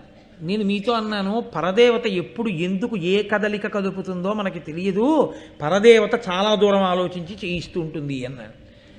పరదేవత ఆనాడు కుంతికి వరాన్ని కటాక్షించింది కాబట్టి తేజోవంతులైన కుమారులు పాండురాజుకి ఇప్పుడు జన్మించారు. అది లేకుంటే కర్ణుడు పుట్టడం ఒకటే కాదు, పాండురాజు సంతానం లేనివాడైపోయాడు. ఆవిడంది, నాకు దుర్వాసో మహర్షి ఇచ్చినటువంటి వరం ఉంది కాబట్టి ఆ వరం కారణం చేత నేను ఎవరిని స్మరిస్తే వారు వచ్చి వరదానం చేస్తారు నాకు బిడ్డల్ని. కాబట్టి నేను దేవతల్ని ప్రార్థన చేస్తాను, ఆ దేవతలు వచ్చి నాకు వరదానంగా ఇస్తారు పిల్లల్ని. కాబట్టి నీ అనుమతితో దేవతల వలన వరప్రసాదముగా పొందుతాను సంతానాన్ని. అప్పుడు నువ్వు తండ్రి అయ్యావుగా, ఇంకెందుకు బాధ? కాబట్టి నువ్వు చెప్పినటువంటి రీతి అక్కర్లేదు, నాకున్నటువంటి మంత్రశక్తి చేత దేవతల్ని పిలుస్తాను. నువ్వు అంగీకరించాలి, భర్త అంగీకారం దానికి ఉండాలి. నేను అలా నా మంత్రశక్తితో దేవతలను పిలిచి దేవతల యొక్క అనుగ్రహంతో సంతానాన్ని పొందనా? నాకు అలా కర్ణుడు పుట్టాడని మాత్రం ఆవిడ చెప్పలేదు. అంటే కన్యాగర్భము ఎంత ప్రమాదకరమో అన్నీ చెప్పగలదు, కానీ ఏది చెప్పలేదో చెప్పి భారతం తల కొట్టుకుని ఆ తప్పు జరగకూడదని వేనోళ్ళ చెప్పి ఆ కర్ణుడు దుర్యోధనుడి పక్కన చేరడం వల్ల లక్షల మంది తెగటారిపోయారు కురుక్షేత్రంలో. ఒక్క కన్యాపుత్రుడింత ప్రమాదాన్ని తెచ్చాడని చెప్పిన జాతికి వారసులు పనికి మాలిన వ్యాలంటైన్స్ డే ఇక్కడ చేయడం ఎంత ఘోరాపరాధమో ఆలోచింపబడాలి. దానికి ప్రచారాలు చేయడం, దాన్ని పేపర్లలో వేయడం, దానికి పెద్ద విశేషాలు చూపించడం, ఆ రోజున అటువంటి సినిమాలు చూపించడం. రామాయణ రచన చేసేటప్పుడు రావణాసురుడు గొప్ప తపస్వి, ఆయన తేజస్సుకి హనుమ కొట్టబడినట్టుంటే వాల్మీకి అదే రాశారు. అంతే, ఆయన తేజస్సు చేత కొట్టబడినాడా అన్నట్టుగా ఉన్నారు హనుమ అని రాశారు. అదే రావణాసురుడు తప్పుడు పని చేస్తే తప్పుడు పని చేశాడు అని రాశారు. అందుకే ఒక పుస్తకాన్ని చదివేటప్పుడు కూడా పక్షపాతరహితంగా పుస్తకాన్ని చదవాలి తప్ప ముందే ఒక అభిప్రాయం ఏర్పరచుకునే పుస్తకాలు ఎప్పుడూ చదవకూడదు. 2, ఒక పుస్తకాన్ని చదివి విమర్శ చేసేటప్పుడు వ్యక్తిగతమైనటువంటి రాగద్వేషాలతో చేయకూడదు. ప్రతిపాదింపబడినటువంటి విషయము యొక్క ప్రామాణ్యమును దృష్టిలో పెట్టుకుని మాత్రమే మాట్లాడవలసి ఉంటుంది. 3, పెద్దలు ఋషులు చేసినటువంటి వాంగ్మయానికి వ్యాఖ్యానం చేసేటప్పుడు ఋషి హృదయం ఎలా ఉందో అలా చెప్తే చాలు. అక్కర్లేనివన్నీ కొత్తగా నీ కళ్ళ జోడుతో నువ్వు చూసి కొత్త కొత్త విషయాలు తీసుకొచ్చి చెప్పక్కర్లేదు. కాబట్టి ఇప్పుడు మహానుభావుడు ఆయన అన్నాడు, ఆయనకి ధర్మం మీద ఉన్న అనురక్తి అటువంటిది, ధర్మమే నాకు కొడుకుగా వస్తే నా బిడ్డలు రక్షింపబడతారు. అంటే పాండురాజు లోకానికో సందేశం ఇస్తున్నాడు, నువ్వు నీ బిడ్డలకి ఎంత ఆస్తి ఇచ్చావన్నది కాదు రక్షించేది, నీ బిడ్డలకి నువ్వు ఎంత పొగరుబోతుతనం నేర్పావన్నది కాదు రక్షించేది. నీ బిడ్డల్ని నువ్వు ఎంత రెచ్చగొట్టి ఎంత భోగపరాయణులుగా బతకచ్చో నేర్పినటువంటి నీ పెంపకం కాదు వాళ్ళని రక్షించేది.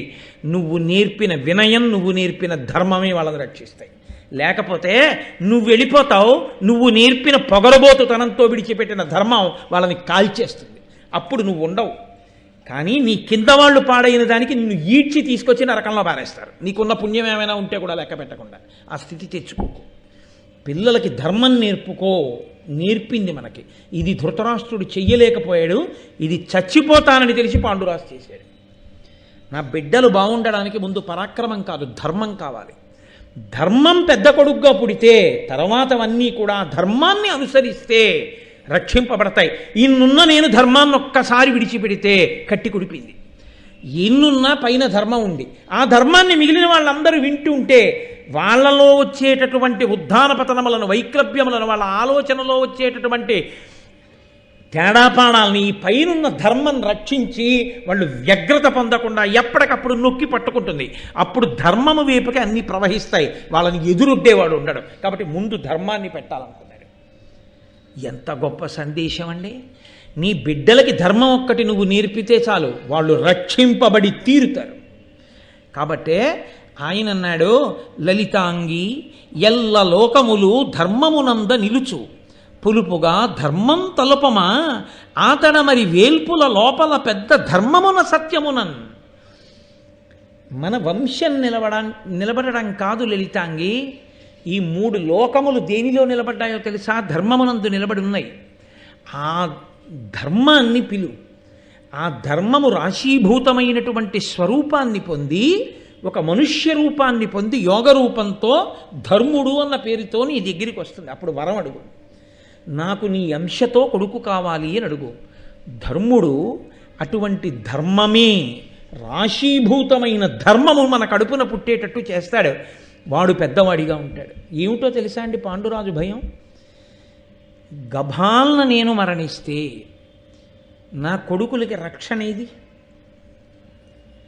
జ్ఞాతివైరమే. తర్వాత నా బిడ్డలకి రక్షణ అన్నది ఒకవేళ నేను ఉన్నా, నేను పోయినా, ఇన్ని ఉండి ధర్మం వదిలి నన్ను నేను రక్షించుకోలేకపోయాను కదా. ఒకవేళ నేను ఉన్నా రక్షించేది ఆ ధర్మమే, నేను పోయినా వాళ్ళని రక్షించేది ఆ ధర్మమే. తండ్రి లేని నాడు తండ్రి స్థానం పెద్ద కొడుకుది. ముందు లోకాల్ని జయించగలిగిన వాడు పుట్టి చివర ధర్మం పుడితే, చివర చెప్పినటువంటి ధర్మం ఆ చిన్నవాడు చెప్పిన మాట పెద్దవాడు వినాలని లేదు. వాడి పౌరుషంతో వాడు ప్రవర్తిస్తాడు. ధర్మం తెలిసి చిన్నవాడు ఏం చేయలేడు. విభీషణుడు ధర్మాత్ముడై మాట వినని రావణుడు పెద్దవాడై పాడైనట్టు అవుతుంది. కాబట్టి ముందు ధర్మాత్ముడు వస్తే తండ్రి స్థానంలో నిలబడిన వాడు తప్పు, అలా చెయ్యొద్దు, ఇది ధర్మం, మనం ఇలా చేద్దాం అని చెప్తూ ఉంటే మిగిలిన వాళ్ళ పౌరుష పరాక్రమాలన్నీ ధార్మికమైతే అప్పుడు వీళ్ళకి కావలసినవన్నీ వీళ్ళకి దొరుకుతాయి. కాబట్టి ముందు ధర్మం కావాలి. కాబట్టి కుంతి మనం నిలబడడం కాదు, ఎంత దూరం ఆలోచించాడో చూడండి. ఇప్పుడు మనం నిలబడడం కాదు, 3 లోకములు ఎందులో నిలబడ్డాయో తెలుసా? ధర్మంలో నిలబడ్డాయి. కాబట్టి ఆ ధర్ముని పిలిచి వరమడుగు అన్నాడు. ఆవిడంది భర్తకి ప్రదక్షిణమాచరించింది. ప్రదక్షిణం చేసి ఒక్కసారి ఆ ధర్మస్వరూపాన్ని ప్రార్థన చేసింది. ఆయన ఎదురుగుండా వచ్చి నిలబడి అడిగాడు, ఏం కావాలని అడిగాడు. నీ అంశలో నాకు కుమారుడు కావాలి. ఆయన వరం ఇచ్చాడు, లభిస్తాడు అని. 12 నెలల తర్వాత ఆమెకి కుమారుడు లభించాడు. కుమారుడు జన్మించాడు కుంతికి. కాబట్టి పాండురాజు తండ్రి అయ్యాడు. భర్త అనుమతితో మంత్రాధిష్టాన దేవతానుగ్రహంగా ఆమె సంతానమును పొందింది. కాబట్టి పుట్టినటువంటి ధర్మరాజు గురించి చెప్తూ అంటారు, ఆయన శాత్రవజైత్ర తేజమున సర్వదిశల్ వెలుగంగా ఐంద్ర నక్షత్రయుతుండుగా శశి ప్రకాశ జయోన్నతమైన అష్టమిన్ మిత్రముఖ గ్రహ ప్రతతి మేలుగా ఆభిజితోదయంబునన్ పుత్రుడు ధర్మనంశమున పుట్టే అతి స్థిర ధర్మమూర్తి అయి. మహానుభావుడు ఆయన ఏ ఫాల్గుణ మాసంలో మనం ఈ మహాభారతాన్ని చెప్పుకుంటున్నామో ఆ ఫాల్గుణ మాసంలోనే బహుళపక్షంలో అష్టమి తిథి నాడు అభిజిత్ లగ్నంలో జ్యేష్ఠ నక్షత్రంలో, ఆ నక్షత్రం పేరే పెద్దరికం కదండి. ఎవడికి ధర్మం తెలుసో వాడిది పెద్దరికం. కాబట్టి జ్యేష్ఠ నక్షత్రంలో అభిజిత్ లగ్నంలో సూర్యుడితో సహా గ్రహాలన్నీ శుభప్రదమైనటువంటి స్థితిలో ఉండగా ఈ పాల్గొన మాసంలో బహుళపక్షంలో అష్టమి తిథి నాడు ధర్మదేవత యొక్క అంశమునందు సాక్షాత్ ధర్మరాజు ప్రభవించినాడు. ఆ ధర్మమే లోకంలో ధర్మరాజుగా పుట్టాడు కాబట్టి మహానుభావుడు ఈ లోకం మీద తిరగడం మొదలవుతోందనిట. లోకమంతా సంతోషపడిపోయిందిట. ధరణీసురులాదిగా ఉర్వరలోకల సర్వభూత వర్గం బెల్లన్ పరమోత్సవముందే గుణశరణ్యుడగు ధర్మ జన్మదినమునన్. మనకి కావ్యముల యందు పురాణముల యందు ఇది కనపడుతుంటుంది. ఎప్పుడూ కూడా ప్రకృతి ఎలా ఉన్నది అన్నదాన్ని చెప్తూ ఉంటారు. ఒక కొడుకు పుట్టాడు, ప్రకృతి ఎలా ఉంది, మహాపురుషుడు పుడితే ఎలా ఉంటుంది, దుర్మార్గుడు పుడితే ఎలా ఉంటుంది. రామాయణంలో ప్రత్యేకించి యుద్ధకాండలో శకునములు అలా తెలుస్తూనే ఉంటాయి. అగ్నిహోత్రం కుడి చేతికి ప్రదక్షిణంగా వెలిగితే ఎలా ఉంటుంది, ఎడం పక్కకి తిరిగితే ఎలా ఉంటుంది, పొగొస్తే ఎలా ఉంటుంది, ఆకాశం అకస్మాత్తుగా చీకట్లు కమ్మితే ఎలా ఉంటుంది, ఉల్కాపతనం అయితే ఎలా ఉంటుంది, మనకి వాతావరణాన్ని చెప్తూ ఉంటారు. ధర్మరాజు గారు పుట్టినప్పుడు ఎక్కడ చూసినా ధరణీసురులాదిగా ఉర్వరలోకల సర్వభూత వర్గం బెల్లన్ పరమోత్సవముందెను. ఎందుకో తెలియదు, ఎవరికీ కారణం తెలియదు. ఒక్కొక్కసారి చూడండి, ఏమిటండో ఇవాళ చాలా హుషారుగా ఉన్నారు మీరు అంటే, ఏమిటోనండి పొద్దున్నుంచి మనసు అలాగే ఉంది. తనకి తెలియక్కర్లేదు. ఎక్కడో ఏ సాయంకాలమో ఫోన్ వస్తుంది. తన వంశంలో ఒక మహాత్ముడైనటువంటి వంశోద్ధారకుడు ఏ అన్నగారి కడుపునో తమ్ముడి కడుపునో ఎక్కడో పుడతాడు. వాడు మహానుభావుడు అనమాట. వాడు గొప్ప కీర్తి తేగలిగినటువంటి వాడు పుట్టాడు. ఇతనికి ఇంకా తెలియదు, ఫోన్ రాలేదు. కానీ ఎందుకో చాలా సంతోషంగా ఉంటుంది. ఒక్కొక్కసారి చూడండి మీరు, ఏమిటో దిగులుగా ఉందండి, ఏమిటో పీడగా ఉందండి, మనసు ఈ మధ్య శంకగా ఉంటుంది, ఏమిటో ఉత్సాహం ఉండట్లేదంటాడు. ఆత్మీయులైన వారెవరో శరీరాన్ని విడిచిపెట్టేస్తారు. అది తెలిసిపోతుంది.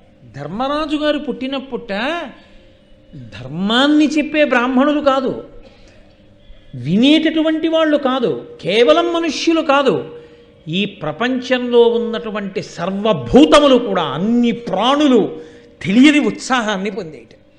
ఎందుకంటే ఆ ధర్మమే లోకాన్ని రక్షిస్తుంది. ఆ ధర్మ దేవత ఒక మహాపురుషుడి రూపంలో ఈ భూమండలం మీద తిరగడం మొదలుపెట్టింది. ఇది కుంతీదేవి ఈ జాతికి చేసినటువంటి మహోపకారం. కానీ కుంతీదేవి జీవితాన్ని మీరు గమనించండి. అంత గొప్ప వరం పొందింది, కన్యాపుత్రుణ్ణి కంది. కన్యాపుత్రుణ్ణి కన్నానన్న బెంగ కడుపులో ఉండిపోయి కొడుకును వదిలేశాడే ఏమైపోయాడో అన్న బెంగ పాండురాజుకి భార్యనయ్యానని సంతోషించింది. అయ్యో మాద్రి సవతిగా వచ్చిందని మళ్ళీ ఏడిచింది. పోనీలే అని సరిపెట్టుకుని ఇద్దరూ కలిసి సంతోషంగా భర్తని అనువర్తించారు. ఇంత గొప్పవాడని ఆ పాండురాజుకి శాపం వచ్చింది. అయ్యో పాండురాజుకి శాపం వస్తే వచ్చింది, కానీ మళ్ళీ దేవతల యొక్క అనుగ్రహంతో ఇంత గొప్ప కొడుకుని కన్నానని సంతోషిస్తోంది. తర్వాత ఏమవుతుందో చూద్దరు. కానీ ఇప్పుడు ఇక్కడ ధర్మరాజు గారు పుట్టారు అని తెలిసింది. పాండురాజుకి కొడుకు పుట్టాడు అన్న వార్త ధృతరాష్ట్రుడికి వెళ్ళింది హస్తినాపురానికి. గాంధార్ అనుకుంటోంది తోడికోడలు కదండి, విశాల హృదయం లేనప్పుడు.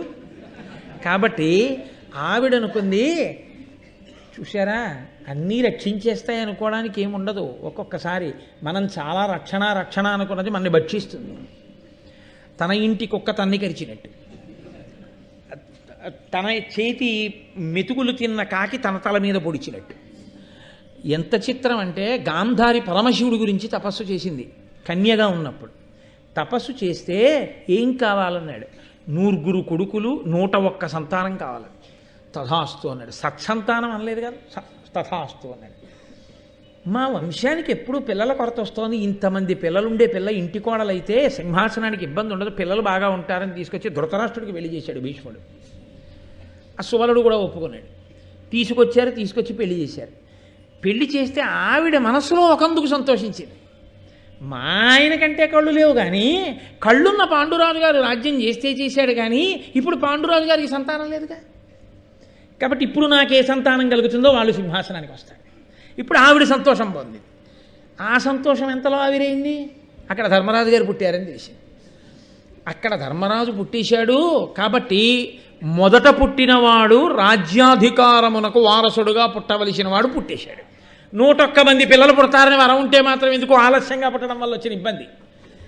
తిరుమలలో అష్టదళ పాదపద్మారాధన సేవని చేతిలో ఉంటే మాత్రం ఎందుకు? తెల్లవారకట్ట 4 గంటలకి రైలు వెళ్ళిపోతుంది, వెంటనే కాలికి పైకి వెళ్ళి స్నానం చేసినా ఆనందనిలయంలోకి వెళ్ళిపోతాం కదండి. 1 గంట లేట్ అయినా 5ంటికి వెళ్ళినా వెళ్ళిపోతాం కదండి. 8ంటికి సేవనుకుని వెళ్ళాడు, 4 గంటలు లేట్ అయింది.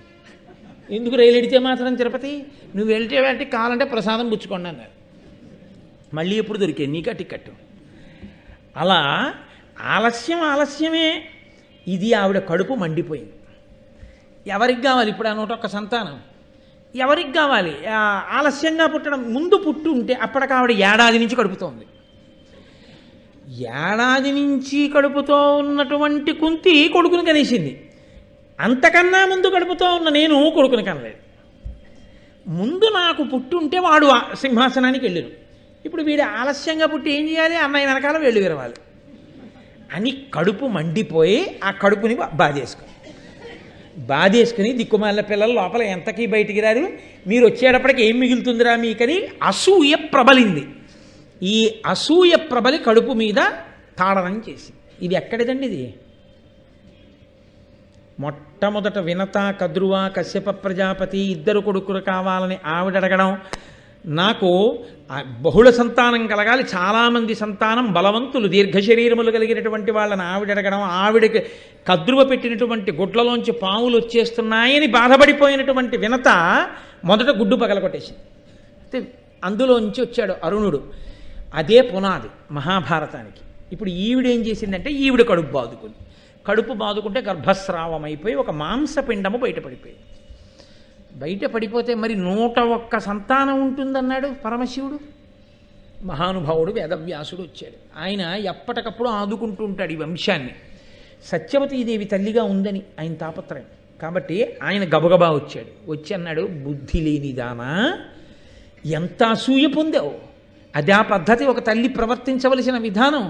సింహాసనం పోయిందని అసూయపడి కడుపు మీద కొట్టేసుకున్నావా?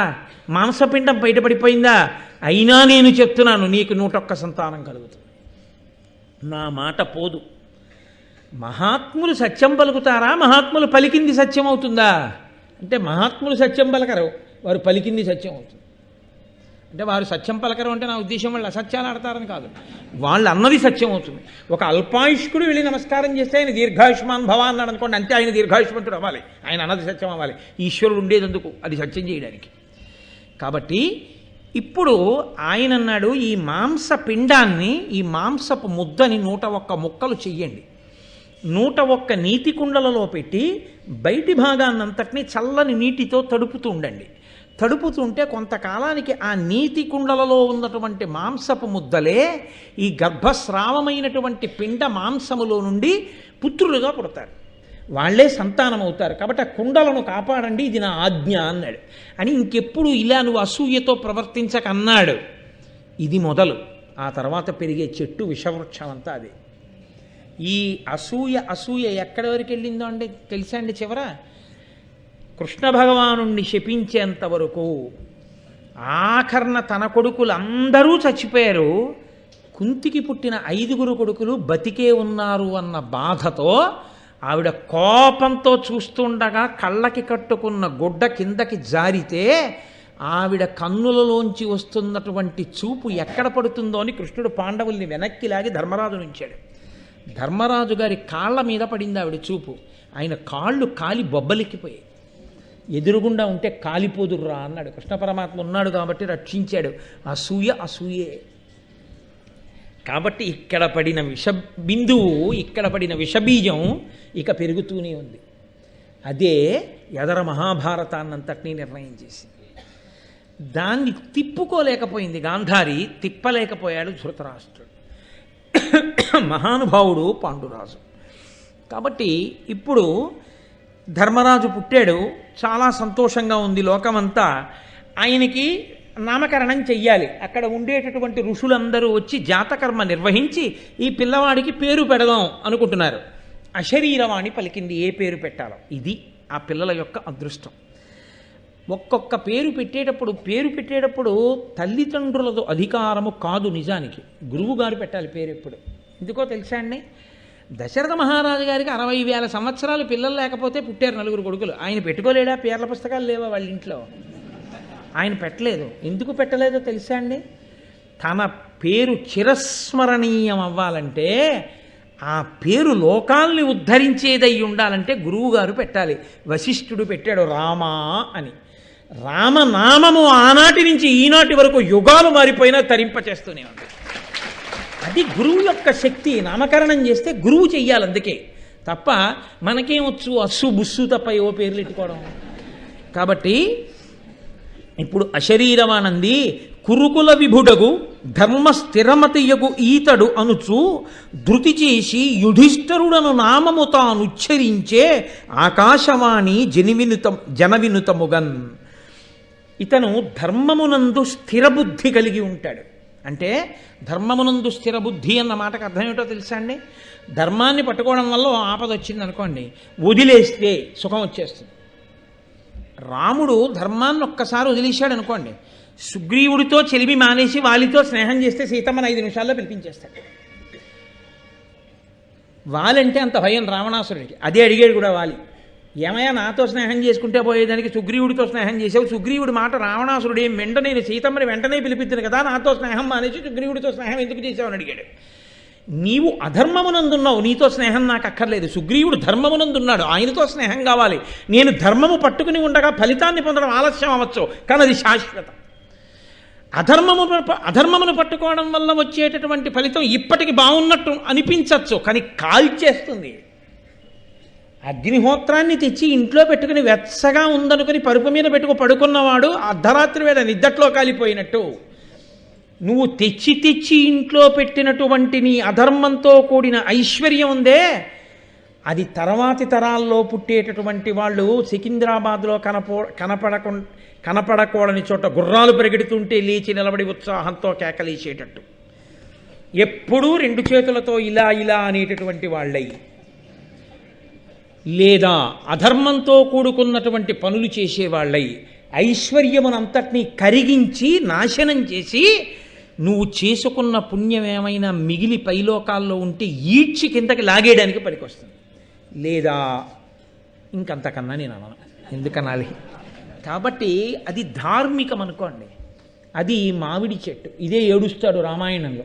నిద్రగన్నేరు చెట్టు చాలా పెద్దది, ఈ మామిడి చెట్టు ఏమిటో ఇంత చిన్నది, ఇంత చిన్న మామిడి చెట్టుకి ఇన్ని కాయలు కాస్తే అంత పెద్ద నిద్రగన్నేరు చెట్టు అయితే ఇంకెంత పనికి వస్తుందో అని మామిడి తోట కొట్టి నిద్రగన్నేరు చెట్టు ఇచ్చిన వాడికి కలప కూడా ఎలా పనికి రాదో, అలా ధర్మము నీకు అనుష్ఠించడం కష్టమైనా, ధర్మం వల్ల నీకు ఈ క్షణంలో కోట్లు కనపడకపోయినా, ధర్మము వలన నువ్వు పొందినది ఏదో అది వటవృక్షమై రసాలమై మామిడి చెట్టై నిన్ను నీ భవిష్యత్ తరాల్ని కూడా సుసంపన్నం చేస్తుంది. ఏది అధర్మమో అది కట్టి కుడిపేస్తుంది. కాబట్టి ఇతను ధర్మమునందు స్థిరబుద్ధి కలిగి ఉంటాడు. ఇవాళ ధర్మాన్ని పట్టుకుంటే కలిసి వచ్చేటట్టు లేదు, ధర్మాన్ని వదిలేస్తే మనకి కలిసి వచ్చేటట్టుంది, అందుకని ఇది వదిలేసరి పట్టుకుందాం ఇవాళకి అని రాజీ పడడు. ఎప్పుడూ ధర్మమే అని పట్టుకుంటాడు. అలా పట్టుకోవడానికి లోపలి ధైర్యం కావాలి. ఎందుకనంటే చుట్టూ ఉన్న వాళ్ళు అంటారు, ఏంటా అస్తమానం ధర్మం ధర్మం ధర్మం అంటావు నువ్వు, ధర్మం ఒక్కసారి పక్కన పెట్టు చూస్తాం వాళ్ళ సంగతి అంటారు. అలా అల్లా భీముడు వాళ్ళందరూ ఏమిటి ధర్మం ధర్మం ధర్మం అంటావు? అన్నిటికన్నా దారుణం సైంధవుడి విషయంలో కదండి. అన్నగారయ్యుండి, అన్నగారి వరస అయ్యుండి ద్రౌపదీదేవిని ఎత్తుకుపోయాడు కామంతో అనుభవిస్తానని. భీమసేనుడు పొదలో దూరి ఈడ్చుకొచ్చాడు, రథచక్రానికి కట్టి చంపేస్తాను వీడిని అన్నాడు. ధర్మరాజు అన్నాడు, తప్పు, చెల్లెలి మొగుడు చంపకూడదు, మనం ఆడబడుచు పసుపు కుంకాలు చూడాలన్నాడు. నిజంగా పాండురాజు ముందు ధర్మం పుట్టకుండా చేశాడు అనుకోండి, భీముడు వెంటనే చంపేశాడు సైంధవుణ్ణి. తన తోడ పుట్టిన దాన్ని, దుర్యోధనాదుల చెల్లెలైనా తన చెల్లెలే కదండి, తన చెల్లెలు పసుపు కుంకాలు తుడిచేసిన పాపం కట్టి కుడిపోయేదండి పాండవుల్ని. కట్టి కుడపకుండా వీళ్ళ ఆవేశకావేశాల్ని ఆపింది ఏదైనా ఉంటే ముందు పుట్టిన ధర్మమే. అందుకే ముందు ధర్మం కొడుకుగా రావాలన్నాడు ఆయన. కాబట్టి ధర్మముకే పెద్దపీట ఎప్పుడు లోకంలో. కాబట్టి ఇతను ధైర్యంతో పట్టుకుంటాడు. ఏమిటో ఇంతమంది ఇలా అంటున్నారు, నేనే ఈ ధర్మాన్ని పట్టుకుంటున్నాను, రేపు పొద్దున్నే దీనివల్ల కలిసి రాకపోతే నాన్నయ్య నీ వల్లే పాడైపోయాం అందరు కదా వీళ్ళందరూ ఆయనకు ఆ అపనమ్మకం లేదు. ఈ ధర్మాన్ని పట్టుకున్నాను, ఇది ఫలితం ఇస్తుంది. వాళ్ళకి తెలియదు, బుక్కుని తొందరపడదాం అంటున్నారు. అది మనకు ఫలితం ఇవ్వదు. కష్టంలా అనిపిస్తుంది, కానీ ఇదే శాశ్వత ఫలితం ఇస్తుంది. ఇది ధైర్యం. అంతేగాని ధైర్యం అంటే శత్రువుని చంపే ధైర్యం కాదు, అది ఎప్పుడూ ఉంటుంది శత్రువుడికి. ధర్మమునందు నిలదొక్కుకోవడానికి ధైర్యం. ఇది అపారముగా ఉన్నవాడు కనుక ఆయన పేరు చెప్తే వర్షం, ఆయన పేరు చెప్తే దేవతలు సంతోషిస్తారు, ధర్మరాజు గారి పేరు చెప్తే. కాబట్టి అటువంటి వాడు కనుక ఇతనికి యుధిష్ఠరుడు అని నామకరణం చేస్తున్నాం అన్నారు. ఆ మునులు సంతోషించి, అబ్బా ఇంతటి మహానుభావుడు అవుతాడనమాట, ఆ శరీరవాణి పలికిందని ఆ పిల్లవాడికి యుధిష్ఠరా అని నామకరణం చేశారు. ఆ తరువాతి కాలంలో అక్కడ గాంధారికి ఆ మాంస పిండాన్ని దాచారు కదండి, ఆ కుండల్లోంచి 101 సంతానం బయటికి వచ్చింది. 100 మగపిల్లలు, 1 పిల్ల ఆడపిల్ల, ఆమె దుశ్శల. ఇందులో ఈ దుర్యోధనాదులు పుట్టారు. ధర్మరాజు గారు పుట్టినప్పుడు లోకం ఎలా ఉందో చెప్పారు, మరి దుర్యోధనాదులు పుట్టినప్పుడు ఎలా ఉందో కూడా చెప్పాలి కదా. అందుకని చెప్తున్నారు, ఆ దుర్యోధనుడు ఉద్భవిల్లుడును గ్రవ్యాదారవంబుల్ శివానాదంబుల్ మదగూక ఘోంకృతులు నానారాసబద్ధానముల్ భూదిక్కంపముగా చెలింగే వికతాంభోభృన్నభో వీధియందు ఆదిత్యద్యుతిమాయగా కురిశ ఉగ్రాశృంగ్ మహావర్షముల్. ఆ దుర్యోధనుడు మొట్టమొదట పుట్టగానే ఎన్ని అపశకునాలు కనపడ్డాయంటే, చుట్టుపక్కల అరణ్యాలలో ఉన్న క్రూర మృగాలన్నీ సంతోషంగా అరిచేయటం. గుడ్లగూబలు పెద్ద పెద్ద అరుపులు అరుస్తూ లోకంలో బయటికి వచ్చి తిరిగాయి. అలాగే గాడిదలు పెద్దగా ఓండ్ర పెట్టాయి. శివానాదముల్ అంటే ఆడనక్కలు పెద్ద పెద్ద కూతలు కూశాయి. భూమి అంతా కూడా అకస్మాత్తుగా ధూళి రేగి చీకటిగా అయిపోయి అకస్మాత్తుగా ఆకాశంలోంచి నెత్తుటి చుక్కలు కింద పడ్డాయి. ఇన్ని దుర్నిమిత్తములు కనపడితే భీష్మాదులు పరిశీలించారు. అరెరే, ఈ పుట్టినవాడిలో ఏదో ఇబ్బంది ఉంది అనుకున్నారు. ఆ పుట్టిన దుర్యోధనుడి గురించి చెప్తూ, అనిలుజుడు పుట్టిన దివసమునన అట దుర్యోధనుండు నరనుత ధృతరాష్ట్రునకున్ గాంధారికి అగ్రనందనుడు ఘనుడు పుట్టే కలి అంశమునన్. కలిపురుషుడు ధృతరాష్ట్రుడికి గాంధారికి పెద్ద కొడుకుగా దుర్యోధనుడుగా పుట్టాడు. ఏ రోజున? ఇక్కడ భీముడు కుంతీదేవికి ఏ రోజు పుట్టాడో ఆ రోజే దుర్యోధనుడు పుట్టాడు. ముందు ఏడాది ముందు ధర్మరాజు గారు పుట్టాడు. కాబట్టి ఇప్పుడు వీళ్ళందరూ ఆ రోజు రాత్రి ధృతరాష్ట్రుడు ఒక్కడు కూర్చుని ఉండగా వెళ్ళారు భీష్మాదులు. వెళ్ళి అన్నారు, కులాన్ని నాశనం చేసేవాడు పుట్టాడని మేము అనుకుంటున్నాం, ఇతని వలన దేశమంతా కూడా పాడవుతుంది, లేకపోతే ఇన్ని దుర్నిమిత్తములు కనపడవు. కాబట్టి రాజా, నా మాట విని ఆ కొడుకుని విడిచిపెట్టేసేయి అన్నారు. పుత్రవ్యామోహంతో ధృతరాష్ట్రుడు అంగీకరించలేదు. ఉండవలసిందే, 100 ఉండవలసిందే అన్నాడు. అదే ధృతరాష్ట్రునకు ఒక వైశ్యకాంత యందు యుయుత్సుడు అనబడేటటువంటి కొడుకు కూడా పుట్టాడు. ఈ 100 ఆడపిల్ల కాకుండా పుట్టాడు. ఆ యుయుత్సుడు మహాధర్మాత్ముడు. ఆమె వైశ్యకాంతకు పుట్టిన అతను వీళ్ళ నుంచి విడిపోయాడు. అది కూడా ఎక్కడ విడిపోయాడో తెలుసా అండి? భారతంలో ఆశ్చర్యం. కురుక్షేత్ర యుద్ధం ప్రారంభమైనప్పుడు ధర్మరాజు గారు భీష్మద్రోణులకు నమస్కరించడానికి ధనుర్బాణాల్ని విడిచిపెట్టి పరమ గురుభక్తితో పాదచారి అయి అవతలి శిబిరంలోకి వెళ్ళాడు, అవతల సేనావాహినిలోకి వెళ్ళి పెద్దవాడని తాతగారు భీష్మాచార్యుల వారికి, ద్రోణుడికి, పెద్దలకి నమస్కరించి ఒక పెద్ద కేక వేశాడు. ఇది ధర్మక్షేత్రం, కురుక్షేత్రం. ధర్మం ఎటుందో అటే నెగ్గుతుంది. కాబట్టి మేము గెలిచి తీరుతాం. ఈ దుర్యోధనాదులు నశించిపోతారు ఈ యుద్ధంలో. వీళ్ళని ఆశ్రయించి ఉన్న వాళ్ళు కూడా పాడైపోతారు. కాబట్టి దుర్యోధనుడి తోడబుట్టిన వాళ్లతో సహా నేను పిలుస్తున్నాను, సోదరులారా, ఇప్పటికైనా మీరు ధర్మపక్షాన నిలబడాలనుకుంటే గీత దాటి ఇటు వచ్చేయండి అన్నాడు. ఎవ్వరూ రాలేదు. యుయుత్సుడు వచ్చేసాడు. వచ్చి యువతలకి చేరిపోయాడు. ఆయన మొదటి నుంచి ధర్మపక్షపాతి. అభిమన్యుణ్ణి చంపి ఉత్సవం చేసుకుంటుంటే ఆయన దెబ్బలాడాడు కౌరవుల్ని. మీరు చేసిన పాపం మిమ్మల్ని ఎంత ఇబ్బంది పెట్టబోతోందో మీకు తెలియట్లేదు. ఒక పసిపిల్లవాడిని అధర్మంగా చంపి సంతోషంగా ఉన్నారా? ఎంత ఇబ్బంది పడుతుందో చూద్దురుగానని చెప్పాడు. మహానుభావుడు భీష్మాచార్యుల వారి యొక్క పార్థివ శరీరాన్ని అంత్యేష్టికి తీసుకెళ్తున్నప్పుడు ఛత్రం పట్టాడు. ధర్మరాజు గారు ఆయన్ని ఎంత నమ్మాడంటే, ధర్మరాజు గారు రాజసూయాగం చేయడానికి కావలసినటువంటి బంగారం తీసుకురావడానికి హిమవత్ పర్వతంలో ఒక రహస్య ప్రదేశంలో ఉందని తెలుసుకుని వెడుతూ ఆయన రాజ్యానికి చంటి పిల్లవాడైన పరీక్షిత్తుకి కాపు పెట్టి వెళ్ళవలసి వచ్చింది. యూచ్చుణ్ణి నమ్మి యూచ్చుణ్ణి కాపలా పెట్టాడు. ఈ యూచ్చుడు ధృతరాష్ట్రుడికి సేవ చేశాడు. చిట్ట చివర వైశ్య స్త్రీ వలన పుట్టిన నా కొడుకు అని మిగిలినవాడు ఆయన ఒక్కడే. ఆయన అంతటి ధర్మాత్ముడు.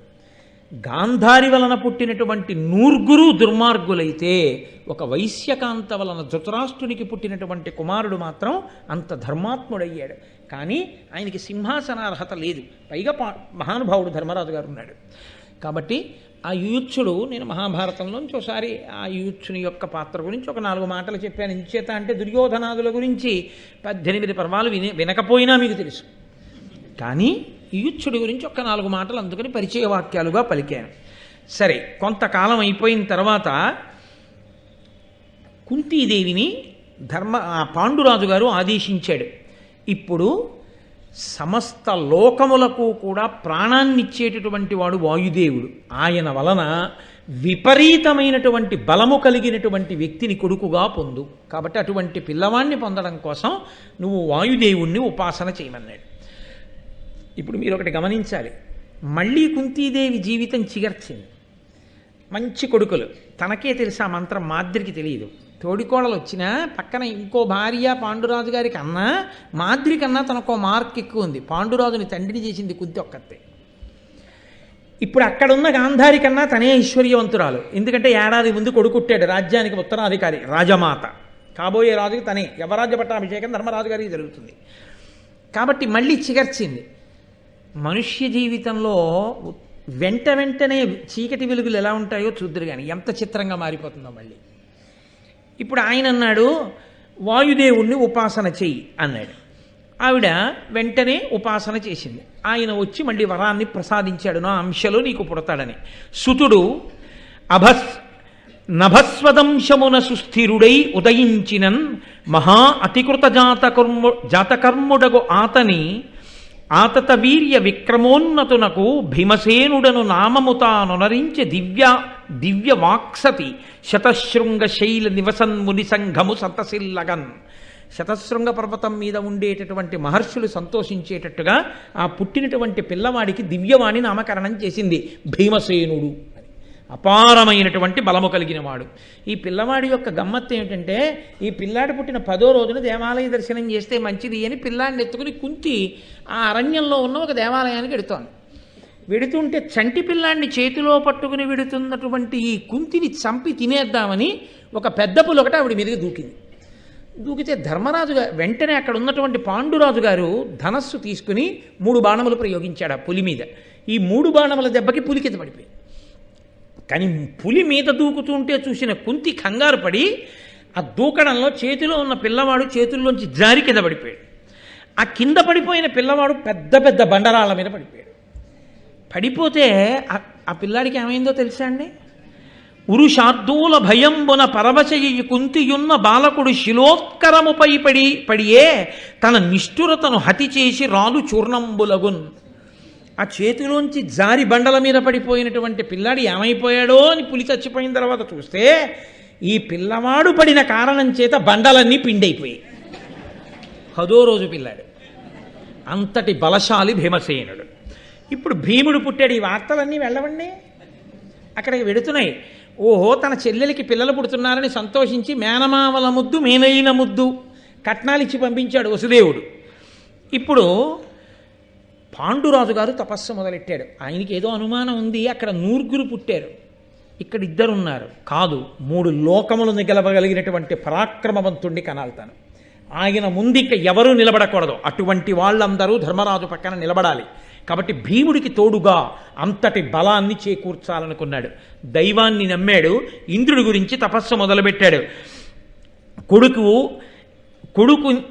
కొడుకున్ త్రిలోక విజయం పడయుదునని ఘోరమగు తపం వనరింపంతొడగే సురనాజు నెడలో నిడుకొని ఏకాగ్ర బుద్ధి ఏకాంతమునన్. 3 లోకములను జయించగలిగినటువంటి కుమారుడు నాకు పుట్టాలి, అటువంటి పుత్రుడు ఇంద్రుడి అనుగ్రహంగా పుట్టాలని ఇంద్రుడి గూర్చి తపస్సు ఒంటికాలి మీద చేస్తూ 1 ఏడాది పాటు నువ్వు వ్రతం చెయ్యి కుంతి అని ఆదేశించి 1 ఏడాది తపస్సు చేశాడు. ఇంద్రుడు ప్రత్యక్షమై ధర్మరాజు గారికి వరం ఇచ్చాడు.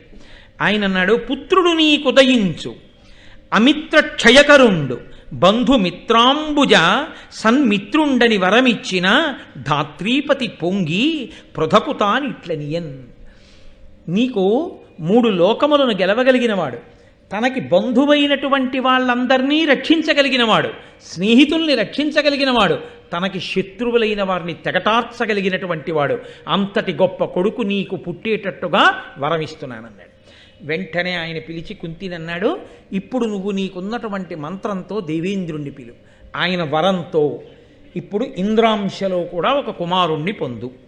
వెంటనే ఆమె తనకున్నటువంటి మంత్రంతో ఇంద్రుణ్ణి పిలిచింది. ఇంద్రుడు వరమిచ్చాడు. స్థిర పౌరుషుండు, లోకోత్తరుడు, ఉత్తర ఫల్గుణి ప్రథమ పాదమునన్ సురరాజు అంశమున భాసుర తేజుడు, వంశకరుడు సుతుడు ఉదయించాను. వంశకరుడు, మిగిలిన వాళ్ళ పిల్లలందరూ చచ్చిపోతే పాండవుల యొక్క మిగిలిన పిల్లలందరూ చచ్చిపోతే ఉప పాండవులందరూ ఒక్క అర్జునుడి కుమారుడైన అభిమన్యుని యొక్క పరీక్షిత్తు మాత్రమే పాండవ వంశానికి అంకురంగా మిగిలిపోయాడు. అందుకని వంశకర్త అర్జునుడు. అందుకని అంతటి మహానుభావుడు పుట్టాడు. ఎంత దూరదృష్టితో అడిగినటువంటి వరం ఈశ్వరుడికి చేసిన సేవ ఎలా ఫలించిందో చూడండి. ఆ వంశాంకురం మిగిలింది. లేకపోతే కురుక్షేత్రం వేళటికి ఆ వేసిన బ్రహ్మశిరోనామకాస్త్రానికి ఆ ఉత్తరాగర్భాంతర్గతమైనటువంటి పరీక్షిత్తు కూడా నశించిపోతే ఇంత కురుక్షేత్రంలో సామ్రాజ్యం సంపాదించినా సింహాసనానికి మళ్ళీ వారసులు లేరు. ఎప్పుడూ అదే ఇబ్బంది వాళ్ళకి. కాబట్టి ఇప్పుడు ఆ అర్జునుడు పుట్టాడు. ఆయన అన్నాడు, పాండురాజు అన్నాడు, ధనము, విద్యా, సంతానము దీంట్లో ఎవరికి మాత్రం తృప్తి ఉంటుంది? ఇంకా ఇంకా ఇంకా ఇంకా పిల్లల్ని కనాలని ఉంటుంది కదా కుంతి, అందుకని 3 కొడుకుల్ని పొందాను అన్నాడు.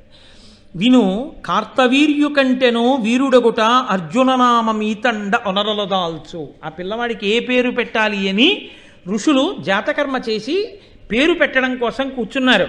అర్జునుడు పుట్టినప్పుడు విచిత్రం ఏమిటో తెలుసా అండి? శతశృంగ పర్వతం మీద ఆ రోజు ఉన్న హడావిడిని నన్నయ్య గారు దేంతో పోల్చారో తెలుసా? అసలు ఆ ఉపమానాన్ని ఎవరు ఊహించలేరు. అంత గొప్ప సంరంభంతో పోల్చాడు. అంటే పెళ్లివారి ఇల్లులో ఉందండి అంటాం. ఆయన దాంతో అనలా.